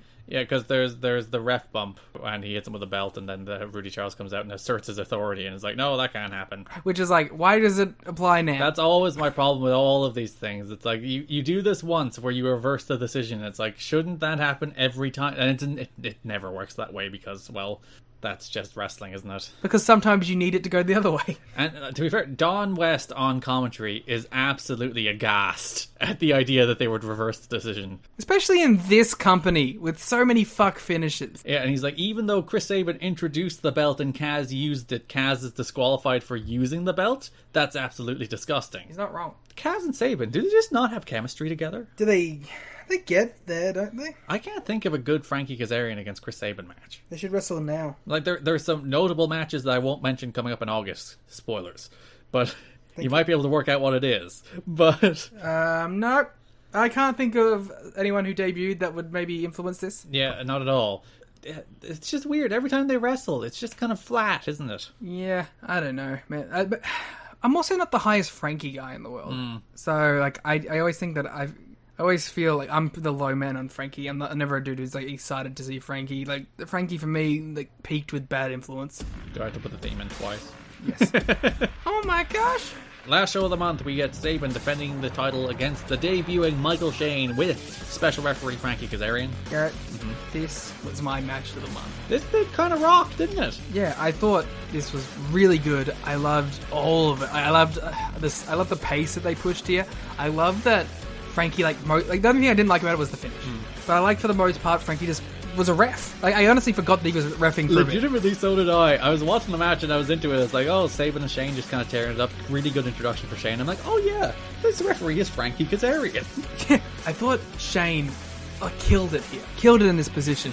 And he's a dude that I've been watching on these early Ring of Honor shows. I always felt like he was there, but he was never on the level with the guys he was paired with because he did like the London stuff, and London always felt like he was above him there. So when I saw him here, and he's been off those shows for a while now, he came back and he did this, and I thought he killed it here. I thought this match was one of the better X Division matches we've seen in a while, probably since like the London match was the last one I had this high, because I really loved this match. I thought Shane, he just delivered here, and he came across like this is a guy that should be around moving forward, which is why I guess they did do that. Also, the whole time I was watching, I was just like thinking about Shane and Frankie, because that's the first time I ever saw Frankie was that team. Liam, I'm not sure that you know this. You might not have heard. Did you know that Michael Shane is Shawn Michaels' cousin? Michael Shane. Okay, let me just Michael Shane. Okay. Shawn Michaels. Shawn Michaels. Yeah. Heartbreak Kid. Eat your heart out. Michael Shane. Shawn Michaels. It's a thing. You would have thought they would have mentioned a few more times on commentary. It's a pretty... Well, you think that... I don't even remember it. Like, you think that'd be a big point. You know, like that's a pretty, they would get him over. You bring that in, you bring it up. He did do a super kick, so that could have been some sort of inkling. I think they only mentioned it, I think like 7 or 8 times on commentary. It's a thing they should have really and Garrett, driven it I have home. Another thing for you. Yeah, did you know that Britt Baker is a dentist? No, I've never heard them say that. Garrett, what? Relic is killer backwards. Shut the front door. Yeah, I see. There's some things about like some things in wrestling are just a little too subtle, and the casual fans they just don't get it if you don't drill it in. Understand. So I understand why these things would have gone over people's heads. They need to say Shawn Michaels is the cousin of Michael Shane at least 17 or 18 more times per show, I think. Then people will get it. Yeah, he should definitely wear more Shawn Michaels-esque gear. His gear actually did kind of rock here. He wore great gear. Yeah, it rocked, obviously. But he had the straight up gauntlet hand things that Shawn used to wear. But I mean, I don't blame this dude for Matt Bentley. I don't blame you for trying to drop this shit eventually, because how's this ever going to get someone over? He's not going to be Shawn Michaels. Yeah, but he's pretty good. Yeah, but you know what I mean? What is are you trying to confuse someone into thinking it is Shawn Michaels? Is that what's the deal here? Well, I guess the thing is, Shawn Michaels is a great wrestler, so maybe his cousin will be a great wrestler, so they'll buy the pay-per-view to see his cousin wrestle. Wait. He's Shawn Michaels' cousin? Yeah. Wow. Oh, shit. I know. Finish of this match, Frankie hit the Wave of the Future on Chris Sabin after he finally snapped. Michael Shane was going to win the belt until senior official Rudy Charles came out, pulled rank. I love this. I love this impending feud between Rudy Charles and Frankie Kazarian. I did kind of love that, instead of the special referee doing this dumb special referee stuff, the senior official came in and was like, no, you can't do that. Yeah, you've ruined your position of power. Of course, while dressing down, Frankie Kazarian Sabin hit Michael Shane with the belt to retain the title. And as mentioned, a very good match. A match worth watching. Yeah, this is I recommend it. And because it's just cool that this is Michael Shane's debut and he had such a knock it out of the park performance. And shock of all shocks, the YouTube title for this section when it's posted will be, did you know Michael Shane is Shawn Michaels' cousin? Open parentheses, Bentley bounce, close parentheses. Hey, Tracy and Michael Shane aren't a team yet. You have to wait for that. No, I'm excited for that. Alright, best of the rest. Bitch Slap, Liam. What would you like to say about Bitch Slap? We're not going to go through each Bitch Slap segment, frankly. Because they're all the same. We'll describe one and then we'll end it. Bitch Slap, aka Bitch Slap Girls? Yeah, the Bitch Slap Girls, Liam. The Bitch Slap Girls. Because Bitch Slap was Trinity and Nurse Veronica? Tracy and Nurse Veronica. Yeah, that was... Sorry, Tracy and Nurse Veronica. That was Bitch Slap. Bitch Slap Girls is the new girl in Trinity. Yes. It's Veronica, Trinity, and the Valentina, I think, Lizzie Valentine of WSX fame, if you remember her. I think her name is Valentina. Those are the Bitch Slap Girls. And then you have the TNA Girls, which is Lollipop and April Pennington. But then you also have Bitch Slap. Yeah, Bitch Slap is Trinity, Nurse Veronica, and Valentina. Tracy just disappears. I don't know where she's gone. Valentina wasn't there with Trinity. Trinity was gone by the time Valentina was introduced, because Valentina was introduced on the show that Trinity left. No, there was a 3-on-2 assault. No, sorry, not Trinity. Tracy. Tracy is separate. Tracy and Nurse Veronica are Bitch Slap. It's a duo. It is a tag team. Then the Bitch Slap Girls is the trio. The original Bitch Slap is Tracy and Veronica. And then you get the Bitch Slap Girls, which is Veronica, Valentina, and Trinity. Okay, but who is Shawn Michaels' cousin? That is Relic. Okay, Yeah, you get the feud where there's a bunch of cat fights and brawls. And Nurse Veronica is a dentist? Yes, I assume. Yeah, Nurse Veronica, DMT. So there's a bunch of segments this month. There's like 4 of them where they're all the exact same, where either Bitch Slap or Lollipop and April Pennington, The bitch slap girls. yes, sorry, come out and cut a promo about how they want to fight. Then the other group come out and they fight. This has been happening every single week, rinse and repeat, the exact same thing. They occasionally flip it where the other team calls out the other team, but it's the same thing. So, Lollipop, my girl, Yep. you know, nothing but love and respect for this She's woman. a hideous promo. One of the worst promos I've ever heard in my life. And, like, I get it. She's not, like, this isn't her business. But, goddamn. Never again, She please. is a character on this show. We do unfortunately have to, like, acknowledge bad things. Yeah, obviously, I'm a big Lollipop supporter. I've been day one. I've been down since day one-ish. Is she, like, training? Is someone, like, getting in the ring and trying to, like, work with Lollipop? Maybe they if they ever do the match, which I don't remember if they ever actually do a match, I don't think there is going to be a great deal of holds and counter holds in that contest. Fair enough. So yes, that is the feud between the Bitch Slap girls and the TNA girls. I don't want to go to 3OK yet. Okay, we'll do Lynn Incredible first then. Yeah, I want to do 3OK and Sting as the last 2, because I want to end with 3OK and Jesus. Okay, so we start with Just Incredible Jerry Lynn. They had 2 matches this month. The first was a Russian chain match. Which again, short enough. Incredible one dropped Jerry Lynn with a tombstone on the chain before Lollipop ran out and checked on Lynn. Lollipop was involved in many angles on these shows. He's a star now. I like the way they were like, should we do a thing with Jerry Lynn and Lollipop? And then they're like, after 2 weeks of doing things with it, they just drop it. Yeah. A fun note, Billy Corgan was backstage at the show where this match took place, July 2nd. Wow. Visiting his pal, Just Incredible. Yeah, they pals. Well, Billy Corgan was always hanging around ECW, wasn't he? I guess. Him and Tony Khan.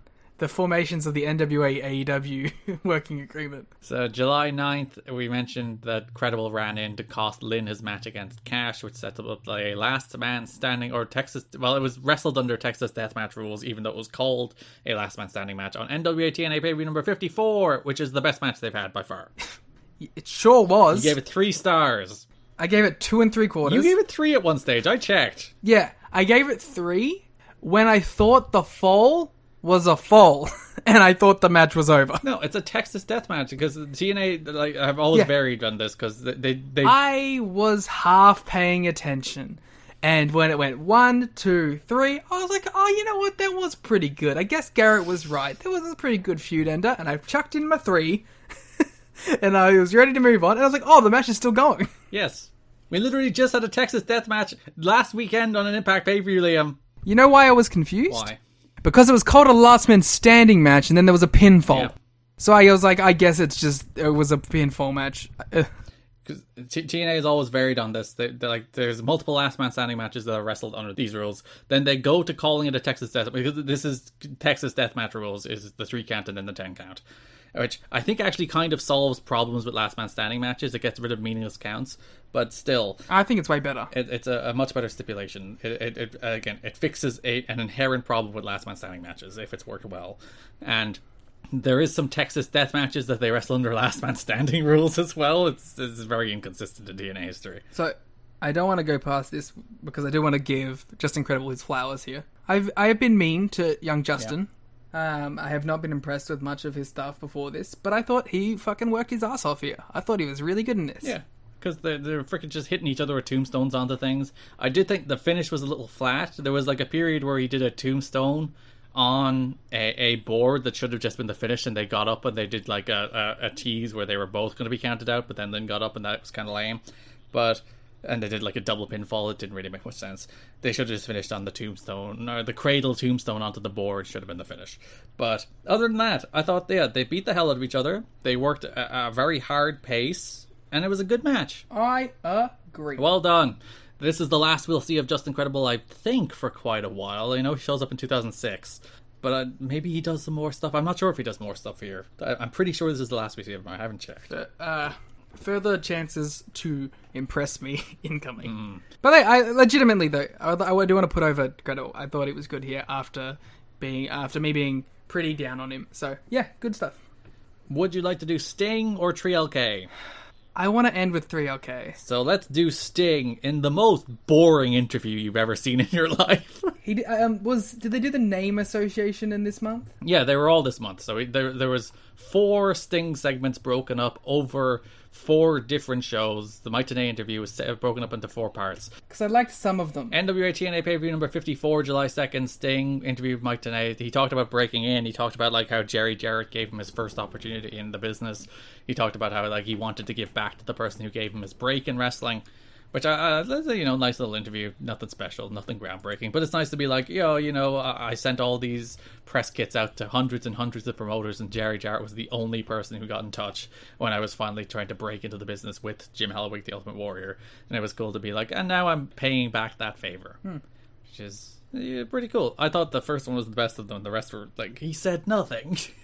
Okay, I disagree because I think the second one's the best. So yeah, NWA TNA pay-per-view number 53, Sting sat down with Michae again, and he was doing word association. So he was talking about his favourite opponent, which he said was Ric Flair, his favourite match, which he said was the Great American Bash 1990 match against Flair, and then he did word association, where... Just before we get into the word association, the reason I like this is because he takes like a minute on each name because he's like, how do I not call them a piece of shit? Yep, he is very nice. Too nice, frankly, for this interview to be interesting. But the funny thing about it is, you can tell him like I'm trying to think of something nice to say, which makes it funny and why I like the interview, because he clearly doesn't like any of these people. But like my absolute favourite part is he clearly took a lot longer to answer than was actually aired. Because if you watch the one where Michae says Bret Hart and Sting responds, great finishing hold. When Michae says Bret Hart, his mouth doesn't move. So, like, it's either a bad edit or there was, like, so long between the gap when Michae said it and Sting, like, actually responded that, like, they just couldn't make it work. It's like, God. It was like your standard 2-camera shoot where there was a camera on Tenay and Sting and a camera on Sting, so they cut between the shots.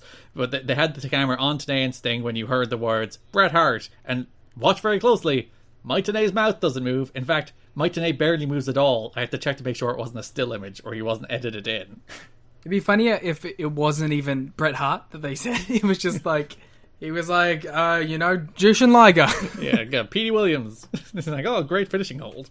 Yeah, the Warrior one is very funny. I like the Vince to Hogan one. But that was pretty good. Yeah, because he said Piper, where he said talented character. He said Warrior, which he said very bizarre. After a big pause. Very, very, very long pause before he said anything about Warrior. Yeah, Vince, he said best chess player of all time. Hogan, he said best chess player of all time, and then chuckled. That was the only time that there wasn't a cut. Because it was like one after the other. Vince, Hogan. And then Michae asks him, which I thought was quite interesting because this is a talking point that still exists in wrestling today.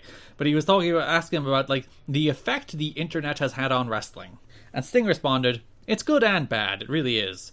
I really stopped paying attention to the internet. Even when most everyone was saying really good things about me, there are always going to be people saying bad things about you. The people who do that, all they know is how..." God damn it, Sting, your speech patterns are so infuriating. Some of them, all they know how to do is rip it apart. Why do you watch? You watch because you love it. So start writing good things about it. Okay, so I want to address something with this. I think he is right. Mm-hmm. I think there is a lot of good and a lot of bad. And I think if he is referring to the people that we would see on Twitter nowadays who go into people's things and they just rip them into and talk shit and like say shit just to get the hot take or to tear someone down that they don't like or be a part of some damn fucking culture war between companies as we see what's happening right now. Like if it's that, I get it. And like that's who I think he's talking about, because if he's talking about like Meltzer or something, giving a bad match review, that's stupid. Get over it. That's how wrestling works. There's always going to be pundits who want to talk about it, because if people don't want to talk about it, then guess what? It kind of fucking dies. You need this sort of back and forth involvement with it, because otherwise, what is the point of it? It's not going to be anything. There'll be no community. There'll be no fan base. There's no room for growth. And before you continue your rant, I must say, and I always say it, good art gets better the more you examine it. If something is really, really good, we talked about the Raven and Shane Douglas stuff. If something is good and interesting, the more you talk about it, the more you should be able to discover it, the more interesting it should become. This idea that like, oh, you're picking holes in it. If there are the holes to pick, we'll pick them. If something's really good, we won't. And also, don't take offense to it. Like, I get it, it's your thing. You literally went out there and put your, like, I guess, because wrestling's a different thing where it's like, other art forms, whatever, you pick holes in it, it's all subjective, and it's subjective with wrestling, but I get there's a personal attachment to it because you're literally putting your life on the line when you go out there and do your art. So I get it. You're going to be protective over it. I think the whole thing too is when it's legitimate and when it's authentic, there's no problem with it. And you have to be able to separate that from people who are just vindictive and have bad faith arguments and who are just trying to get a rise out of you. And I get it, it must suck, especially in this day and age with everyone on Twitter and everyone rips into everyone. Which is why I think most of the time you should just fucking log out and just post your links to your t-shirts, post your links to your upcoming matches, and log out. Honestly, once you've reached that point. In Sting's era, like, fans didn't have access to Sting. Like, if the only way Sting would be able to find out what fans were saying about him online is if he actively went and checked. Whereas, in this era, where, like, we have social media, and, like, wrestlers are human beings who should be allowed to use social media without having to... And it's a direct contact to these people, too. It's not just I'm going to write a review on something, and then they might see my review. You know? It's... I can at them and it will go directly to their phone. Yes, if I have enough followers, they'll get a goddamn notification for it. If I really want to abuse these poor human beings. But, like, it is that difference that, like, it's no longer the case that you have to seek out criticism for yourself. People will direct it toward you personally and, as you said, vindictively in a way that is... just, like, anybody who tags anybody in criticism... Honestly, anybody who tags anybody in praise, I think, is even still kind of lame. It's just like, I don't know, leave it there for people to find if they want to find it. It's the reason I honestly have no problem with people who vanity search. Like, people are all like, oh, they're a vanity searcher. It's like, I have no problem with people searching out what people thought about it. It's when they get mad about it that's a different issue. When people get, like, I searched out this piece of criticism about me and I got gotten to about it, then you look like a spineless nerd. But you should be able, like, to Google your name and see what people are saying about you. That's healthy, honestly, if you want to grow as a performer. Well, and to roll it back, too, with, like, just fan interaction, it sucks that we are in this, like, vindictive, mean internet space now because... these things should be good. Having this connection with these people should be great because how cool is it that you can just interact with your favorites now and you can go back and forth. But, like, it's been ruined and it's been fucking perverse and it's been turned into this thing now that it's just so gross. And every day I think there's less and less of a reason for it now. Like, we peaked with what it was good for, and now we're just in this weird, gross space where everything feels like it's vindictive and pushing an angle and just not genuine. Nothing feels genuine anymore. So I'm really at the point now where it's like, if I didn't have a thing that I wanted to, get out there and be a part of and get involved, I wouldn't even have it anymore because, like, what's the fucking point of it? It's just so gross and taxing, and I couldn't imagine being in the position of these athletes on national television and just because you see some of the shit they get, and everything you do is so micro-analyzed now. It's like you'll make any sort of comment and, like, someone will take something to mean something because that's just how it is with people. You're all gonna have different interpretations of what people meant, but, like, the problem is everyone thinks their interpretation of something is the right interpretation. Like, there's no world in which someone could have meant something else, or there was broader context to something. And it's really unfortunate that's the stage we're in now. You know what the worst part of it is? The people you just talked about are the minority. And, like, significantly so. They're a tiny minority of people, but we have built platforms that allow them to be loudest. And that is partially our fault. Like, Twitter could be, like, 50 times better in the morning if they just got rid of the quote tweet feature. Like, one change they could make would change Twitter irrevocably for the better, but it drives too much engagement and they'll never do it. But, like, it's like, it shouldn't be like that. It shouldn't be the case that a minority of people should make a place worse for a majority. Why do we allow that to happen? Why have we built these platforms to allow that to happen? Why do we, as human beings, feel the need to constantly signal boost shit takes? Like, we can't help. I do it all the time. I'm not like, oh, I am sitting on my pedestal being like, oh, I am above all of the Twitter people. I am amazing. I have seen through this. It's like, no, I quote tweet shit takes too.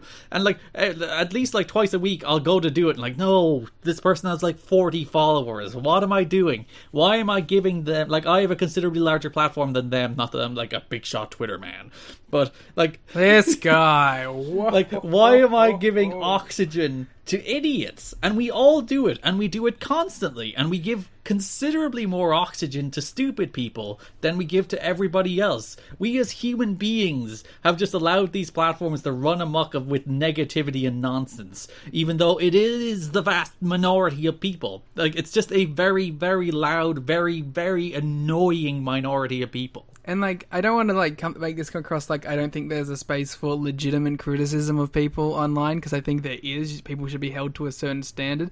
The problem is when it's not legitimate. The problem is when it's malicious and it's done to specifically hurt or make fun of someone. That's when I have a problem. And I don't think it can ever be done on Twitter. Even in good faith, even in, like, the right mind, all Twitter becomes is like signaling to people around you that, oh, look, I'm above this person.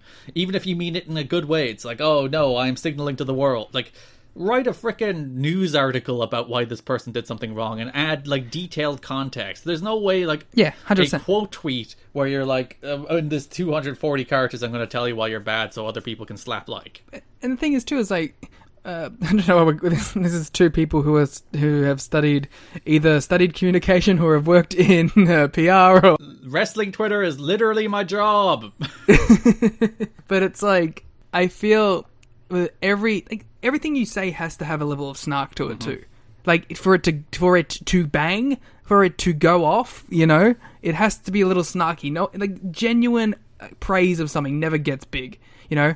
It's if you ever want, like, a point or a take to get off, it has to be a hot take. It has to have spice to it. It has to be a little mean. It has to be a little snarky, because that's the only way it goes anywhere. You know what I mean? Like, I've written things before on Twitter, and, like, I'm a victim of it too, trust me, where I've written it down on Twitter, and I've written a tweet, and I'm like, oh, this is a pretty good tweet. Won't get anything, though, because I know how it's phrased, and I know that it's not done in a way that's, like, targeting someone in this way, and, like, and it's not gonna... And people aren't going to go, oh, I need to retweet that. That's spicy, you know what I mean? But, like, it values extremes. Because it's not just, like, spicy. Like, overwhelming positivity does do well, too. Where it's like, oh, that's the best match I've ever seen. And then all the people who, like, that validates their worldview will be like, yeah, that's the best match I've ever seen. Yeah, but it's also the other people who are like, no, this is the worst. You're fucking wrong. How could you say this is the best match you've ever seen? This is objectively not the best match. Which is the reason it encourages people to go to extremes. So this is the best thing ever or the worst thing ever. You can never be like, Michael Shane against Chris Sabin was a damn good little X Division title match. You know? You can never just say that. How dare you? We're 3 hours deep in this podcast. We can say whatever we want at this stage. Yeah, someone's going to be like, respond to it, be like, actually, that was the worst Chris Sabin match I have ever seen. It's like, well then, fuck. Yeah. I'm sorry. So yeah, that's Sting talking about the internet. It's us talking about the internet. Well, you thought that rant was crazy. Wait till you get to the Jesus one. NWA TNA pay-per-view number 54. Sting continued his conversation with Mike Tenay. He talked about beating Flair, how Flair kind of made his career. Then he talked about Nitro and said absolutely nothing. Because Tenay was like, can you talk about your time in WCW? And then he was just like, oh, it's a roller coaster ride. It's like, dude, say something. Yeah, well, he didn't want to say, I did a bunch of coke and then I got religious, you know? I showed up to Starrcade 97 in very little condition to perform, and it was a bit of a train wreck, but it was the biggest match in the history of WCW. Yeah, you know, he doesn't want to talk about that. And I don't blame him. He doesn't want to air his shit out for fucking TNA. Yeah, and to be fair to him, he has been a lot more open with that in recent years. Yeah, 100%. Like, it's still probably a pretty raw wound for him. It's only been like fucking nearly 4, 5, 6, 7 years. It's like, as far as a lifespan goes, that's still like, you know, pain. So, and then the final one of the month is the one about Jesus. I mean, if you've ever been to a youth pastor, you've heard this. You're not interested in Sting's conversations about Jesus? Listen, I went to my religious school. I've heard this story. He talks about how Sting is one of a number of wrestlers who's found God, about how his life was falling off the rails in 1998. You know what? I won't get into my thoughts on Jesus, but I will say this. It seems like this was obviously a very good thing for him, and that it obviously set his life in the right direction. So, fair play to him for finding something that managed to help him put it all back together. And this will not be the first time we'll be talking about someone talking about finding Jesus on TNA television. Oh, I'm excited for Vince Russo's promo. Oh, yes. That one we may be a little more... then Sting's, I think, earnest embrace of faith. I didn't know this was a thing. I just took a guess. Oh yeah, Vince Russo does an I Thank God promo in TNA. We'll talk about it. Of course he does. So yeah, that's the My Today interview with Sting. I thought it was pretty boring. Let's talk about how 3LK solved racism. Yes, so every single week in the month of July, we had a skit involving the 3 Live crew. Yeah, I thought these were funny. I honestly, I thought these were pretty good. They definitely had some moments that weren't, but, you know. Pay-per-view number 52, they just did like a spoof mock the roster. They showed up like profiles of people, they said things about them. I don't remember what they said. We did this for the watch along. If you'd like our reactions to whatever they said, you can go watch it, the watch along at tnachat.com. I don't care about the first two. It's the other ones that I thought were pretty good. So NWA pay-per-view number 53 is the one they did the Weekend Update spoof of. So they sat at the desk doing the spoof of the Weekend Update segment from Saturday Night Live, where they made jokes about disco and homophobic jokes about Hoovy, and then mocked the fact. I like that throughout all of these ones, Conan will just take a shot at like a random luchador. I quite enjoy how I meant to write, they took a shot at Steph against Sable, which was happening on the WWE pay-per-view that weekend. I accidentally wrote Steph versus Sabin. Oh my god, what a dream That match. would be a tremendous match. One that could still happen. It should. Steph should jump. Oh, that would rule. Forbidden Door. Stephanie McMahon. That would, to improve her WNHOF case. Yeah, they did the Weekend Update spoof. It wasn't very funny. It was as funny as you would expect a BG James-led Weekend Update spoof to be. The Vengeance bit was pretty good. Oh, WWE fans at the time, it's like, TNA should stick to their own stuff. They shouldn't be taking shots at WWE. To be fair, TNA did get to that eventually. We got the interviews with random people outside of the asylum. This was, it's alright. This is not the best of the ones, but I enjoyed this one. I enjoyed this earnest Betty White something. Her last name was? I forgot what the last name was. Who's like, my favorite thing is wrestling. And they were like, there's a moment there where it's like they wanted to make fun of her, but then they were like, oh. Like, hell yeah, wrestling does rule. Yeah. My favorite one about this one was Ron Killings going out there and he's like, found like these 3 young dudes and he's like, hey man, where are all the ladies out of Nashville? And he's like, you're all pimps, right? You're all pimps. And they were like, yeah, we're pimps. It's not the first time they were talking about pimps. Yeah, well, not the last time either. BG comes in and he's like, hey guys, it's me, BG James. Everyone just awkwardly looks at their shoes. I love that BG and Conan and Ron acknowledge that he's not cool. Yeah. Like, this gimmick would be so much worse if they just thought he was also a cool guy. But the fact that they're like, this guy's a dork-ass dork. But he's our dork-ass dork. Pay-per-view number 55 is the one where they went to the hood. Yeah, this was... I like the start of... Like, BG's just terrified to be in the hood. It's absolutely deeply uncomfortable. It's just being racist. It's great. He's just walking around. He's pretending that he's hearing gunshots. And people around him are just like, what are you doing? Are you okay? He goes up to this dude with his kids and he's like, hey man, did you just buy a 40 in there? And the guy's like, what the fuck?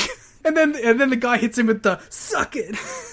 Bill Banks debuted with the company and his first duty was to produce this vignette, by the way. Very good. Great job. And then he went out, he got his makeover, he came out as a pimp, and I gotta admit, the people out there, they loved it. They were popping big for it. What was he? It was the Pimp Juice? Pimp Juice was his name, yes. Ah, we know where Yujiro got it. And then, because we're doing like a little cultural exchange segment here, so they start off in the hood, then they went to a Mexican bar, because like, we get the hood, and then like we get to go to a trailer park later on for BG, but like we just get a Mexican bar for Conan. It's like, yeah, just come to this restaurant, that's mine. That's the best they can come up with, and BG James does not have a good reaction to spicy food. No, I like that they worked him, they're like, oh, here's the hot sauce, they're like, oh, you meant to shot it, and he's like, oh, yeah, I shot it, and then just spends the rest of the night taking shits. I did quite enjoy, I will say, that when he was taking dumps in the toilet, they did play the Push Bruce music. Yes. So when he was starting to do his boos, they were like, push! Do-do-do-do-do-do. So then we got a segment where Ron Killings is asking for orange juice, just as the athlete he is, and he gets given tequila. He shots the tequila and goes, oh, this orange is off. This orange went off. And I was like... Oh, Ron, I love you. We cut back to Ron at the bar later, and he's just shirtless, wearing a sombrero. Fully embracing the culture of Conan. Because his shirt is gone, and then we find out later it's because PG James has been sweating profusely and using it as a rack. And perhaps vomiting into it. PG James is like, yo, we need to... this has been too much for me. I'm this little white guy. I've been going through all of this place. This is too much for me. We're going to the trailer park. We're going to my home arena. I always wonder, like, are these guys being flown into Nashville every week to just go out and produce these little skits? I assume they came in once and filmed them all. I would not be shocked if TNA just, like, flew them all in and filmed one a week. Maybe, but my guess would be that they did them all. But yeah, I thought these were fun little skits. They're not like anything to go run and search for, but they're pretty fun. Just like Erik Watts has had his redemption arc, 3LK have now had their redemption arc. Yeah, until the minute they get back in, like, the arena. To be fair, all they ever do is work, like, 3-minute tag matches and do catchphrases after this, so it's not bad. You know what? Maybe, so we've gone through the worst of VG James? Like, honestly... I mean, the Alamo still has to happen. Yeah, as mentioned earlier, this is the era of TNA that I have the least, like, working memory of, so maybe they're garbage, but for the most part, I remember 3LK being, like, harmless. Alright, well, I'm looking forward to seeing where they go from here. Also, some banger theme songs coming for 3LK. Oh, I'm so excited. Like, maybe the most banger themes from a single group. Like, just heat after heat after heat. I just want to really put over, like... Yeah, BG was pretty good in these, but, like, for me, the star of all this is Ron Killings. Who is always the star of pretty much everything he does. I love that his bit is just that he keeps being shirtless. And can you blame the man? Look at him. Look at those abs. Anyway, yeah, I thought these were fun, and good work to 3OK. This mother is a bad jam. Beware, coming for you. It's the remix. We're going to go show by show. Remix? I don't think we have anything left. I always have things left. NWA TNA pay-per-view number 52. I don't have anything left from this show because it's the one we did for the watch. Oh no, there is a note. So Mike Tenay said Shocker and Negro Casas would show up next week. They were meant to face AMW, I believe, which is the reason Diamond we were brought in instead. They had to back out. There was a bunch of confusion here where Shocker thought he wasn't allowed to do it because he got bookings with Mike Frigerio. I don't know who that is, but apparently that person was like, no, I didn't have any objection to working TNA, and maybe he just politically didn't want to do it because they would have been losing, I assume, to AMW, so they pulled it. I don't know. There was something that caused Shocker and Negro Casas to pull out, and Mike Tenay the following week is like, oh, sorry, we advertised them, they didn't come. How pissed do you think Conan was about this? Well, the fact that he apparently was the guy who pushed to get them in there, and then finally got them in there, and like for reasons they bailed, probably quite pissed. And Conan doesn't strike me as a guy who's willing to just, like, take it. Or he will make sure he is heard when he is very, very unhappy, I'd imagine. He does, Shocker, of course, show up in 2005, so you can look forward to your Shocker down the line. I've seen Shocker in TNA before. Shocker. My favourite, MC... Yeah, he's an MC rogue villain. NWA TNA pay-per-view number 53, July 9th. Saturn's music, if you'd noticed, has been downgraded to music used for the opening video. I did not notice. Also, that opening video is titled Good Friends, Bitter Enemies, about D'Lo Brown and AJ Styles. Heavy shot at Homicide and Steve Corino being good friends. No, bad... They're not good friends. Oh, no, that's the other one. Good friends, stiffer enemies, which is, you know, a little... Ooh. Abyss took a top rope Rana from Jerry Lynn. Just Abyss is just wild. He's a wild human being. I've said 1,000 times, but I'm so excited to watch Abyss stuff. It's like he's like a shoot 6'8", and he's just out here taking top rope ranas in a match he's not even in. Like it's a kid catch against Jerry Lynn, and Abyss is just taking top rope ranas. Yeah, I'm excited because he gets bigger too. I'm excited. I want to see this big dude throwing dudes around. I want to see that AJ Cage match again. NWA TNA pay-per-view number 54. Do I have any notes? Do you have any notes from this show, Liam? Oh, the interrogator segment with AEW was good. In that fucking hat. This is you and your that hat. Bruce's music was used twice this month. It was also either Bitch Slap or the TNA girls came out to it. I don't remember who. Oh, during the interrogator segment, I can't remember what the prompt was. Storm's response was roping rats. And the look Chris Harris gave him. Yeah, well, it happened like 3 times in a row. Every time he'd answer something like a cowboy, Chris Harris was like, shut up, stop being a cowboy. We literally just did the thing where you're back together. Why are you mad at each other again? No, they're friends, but he doesn't like the cowboy shtick. Rolling his eyes. Yeah, because he did it like 3 questions in a row. I will say, we didn't mention it while we were talking about it, but like, Sex is gone. Glenn is managing Diamond and Swinger. Russo has moved on to a new group. Why are the Harris Bros still going after Shark Boy's mask? Just, it's their own vendetta now. Do you think it's the only thing we have left? All their friends have moved on. Yeah, because they're getting ready. They know the end of the run is coming up. Everyone's out, being kicked out. Don West's reoccurring theme on these shows was his cough. Like, for 2 weeks straight, it was this show and the week before, you'd hear, like, off camera, you'd just hear a cough, and it was Don. He clearly... There was one real big one, and I was like, come on, man. It's like, dude, you have a cough button, surely. It did make me sad that Red got a big reaction, and now he's dead. But, listen, we'll talk about Red again in March. Dead Red's Redemption. There you go. This is the show where there is a homophobic sign directed at Jeremy Borash. Oh, NWA TNA Baby number 55. Let's talk about someone having a gun on them. Oh yeah, so there was a story from the or was it Wrestling Observer? I think it was Wrestling Observer. I can't find it in the notes. Where is it? Oh, it's real. Okay. Oh, there we go. Oh, you have it highlighted. It was from PW Torch. The story that someone showed he had heat on them and made a threat, thinking it was some sort of news show doing an expose with all the cameras. It's a true one. As you can imagine, most everyone was uneasy and glad to get out of there. Maybe BG James' character at the start was just real. Someone tried to shoot him, as opposed to shoot on him. I wrote the words "go in the pit with Jeff Jarrett" in my notes, and I do not remember the context. For this episode? Yeah. It was 55. Go in the pit with Jeff Jarrett. It was before the New Church match. Like at a metal gig? I don't know. Let me try and work out where it is on the show based. It was somewhere between the 3LK segment and the New Church match. I wrote the words "go in the pit with Jeff Jarrett," and I don't remember why. Go in the pit with Jeff. Like you're telling someone to get in the pit, like you don't like them, and they're with Jeff Jarrett. I don't know. You know what, Garrett? Go in the pit with Jeff Jarrett. Maybe the pit is Jeff Jarrett's new wrestling promotion that he's definitely not opening up. It's Roddy Piper and Jeff Jarrett in the pit. Well, Piper's pit, you get it? Yeah, I got it. There was when D'Lo was pushed off a ladder and fell on a table. That table, goddamn, did not break. No, he went thud. Looked like pain. And then NWA TNA pay-per-view number 56. I don't think I have anything left from this one either. I got one. So Michael Shane. Mm-hmm. I don't know if you're aware of this. Oh, what? He is Shawn Michaels' cousin. Whoa! Yeah. I just had that one written down, that one jotted down in my notebook. Oh my god. Oh, actually, I do have a note here. It says, did you know Michael Shane is Shawn Michaels' cousin?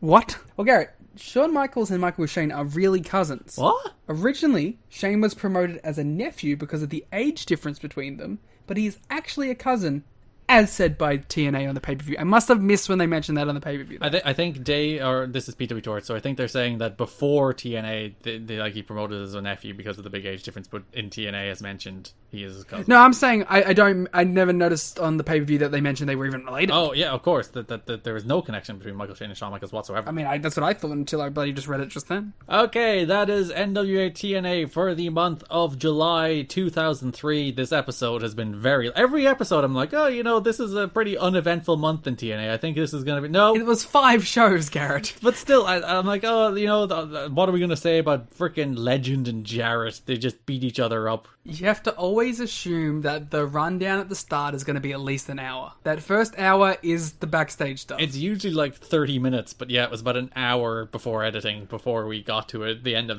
this episode, so it is actually longer than usual. This is almost an old Wrestle Kingdom length. Listen, we made you wait 3 weeks for this, but we gave you an extra long episode.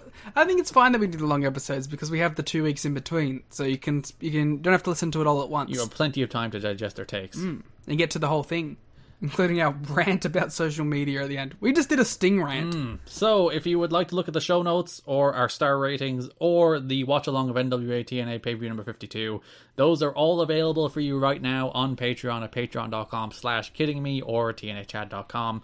You can enjoy all of that and support the show if you enjoy the show, if you enjoy us talking for... Listen, as of right now, it's 3 hours 40 minutes for this record.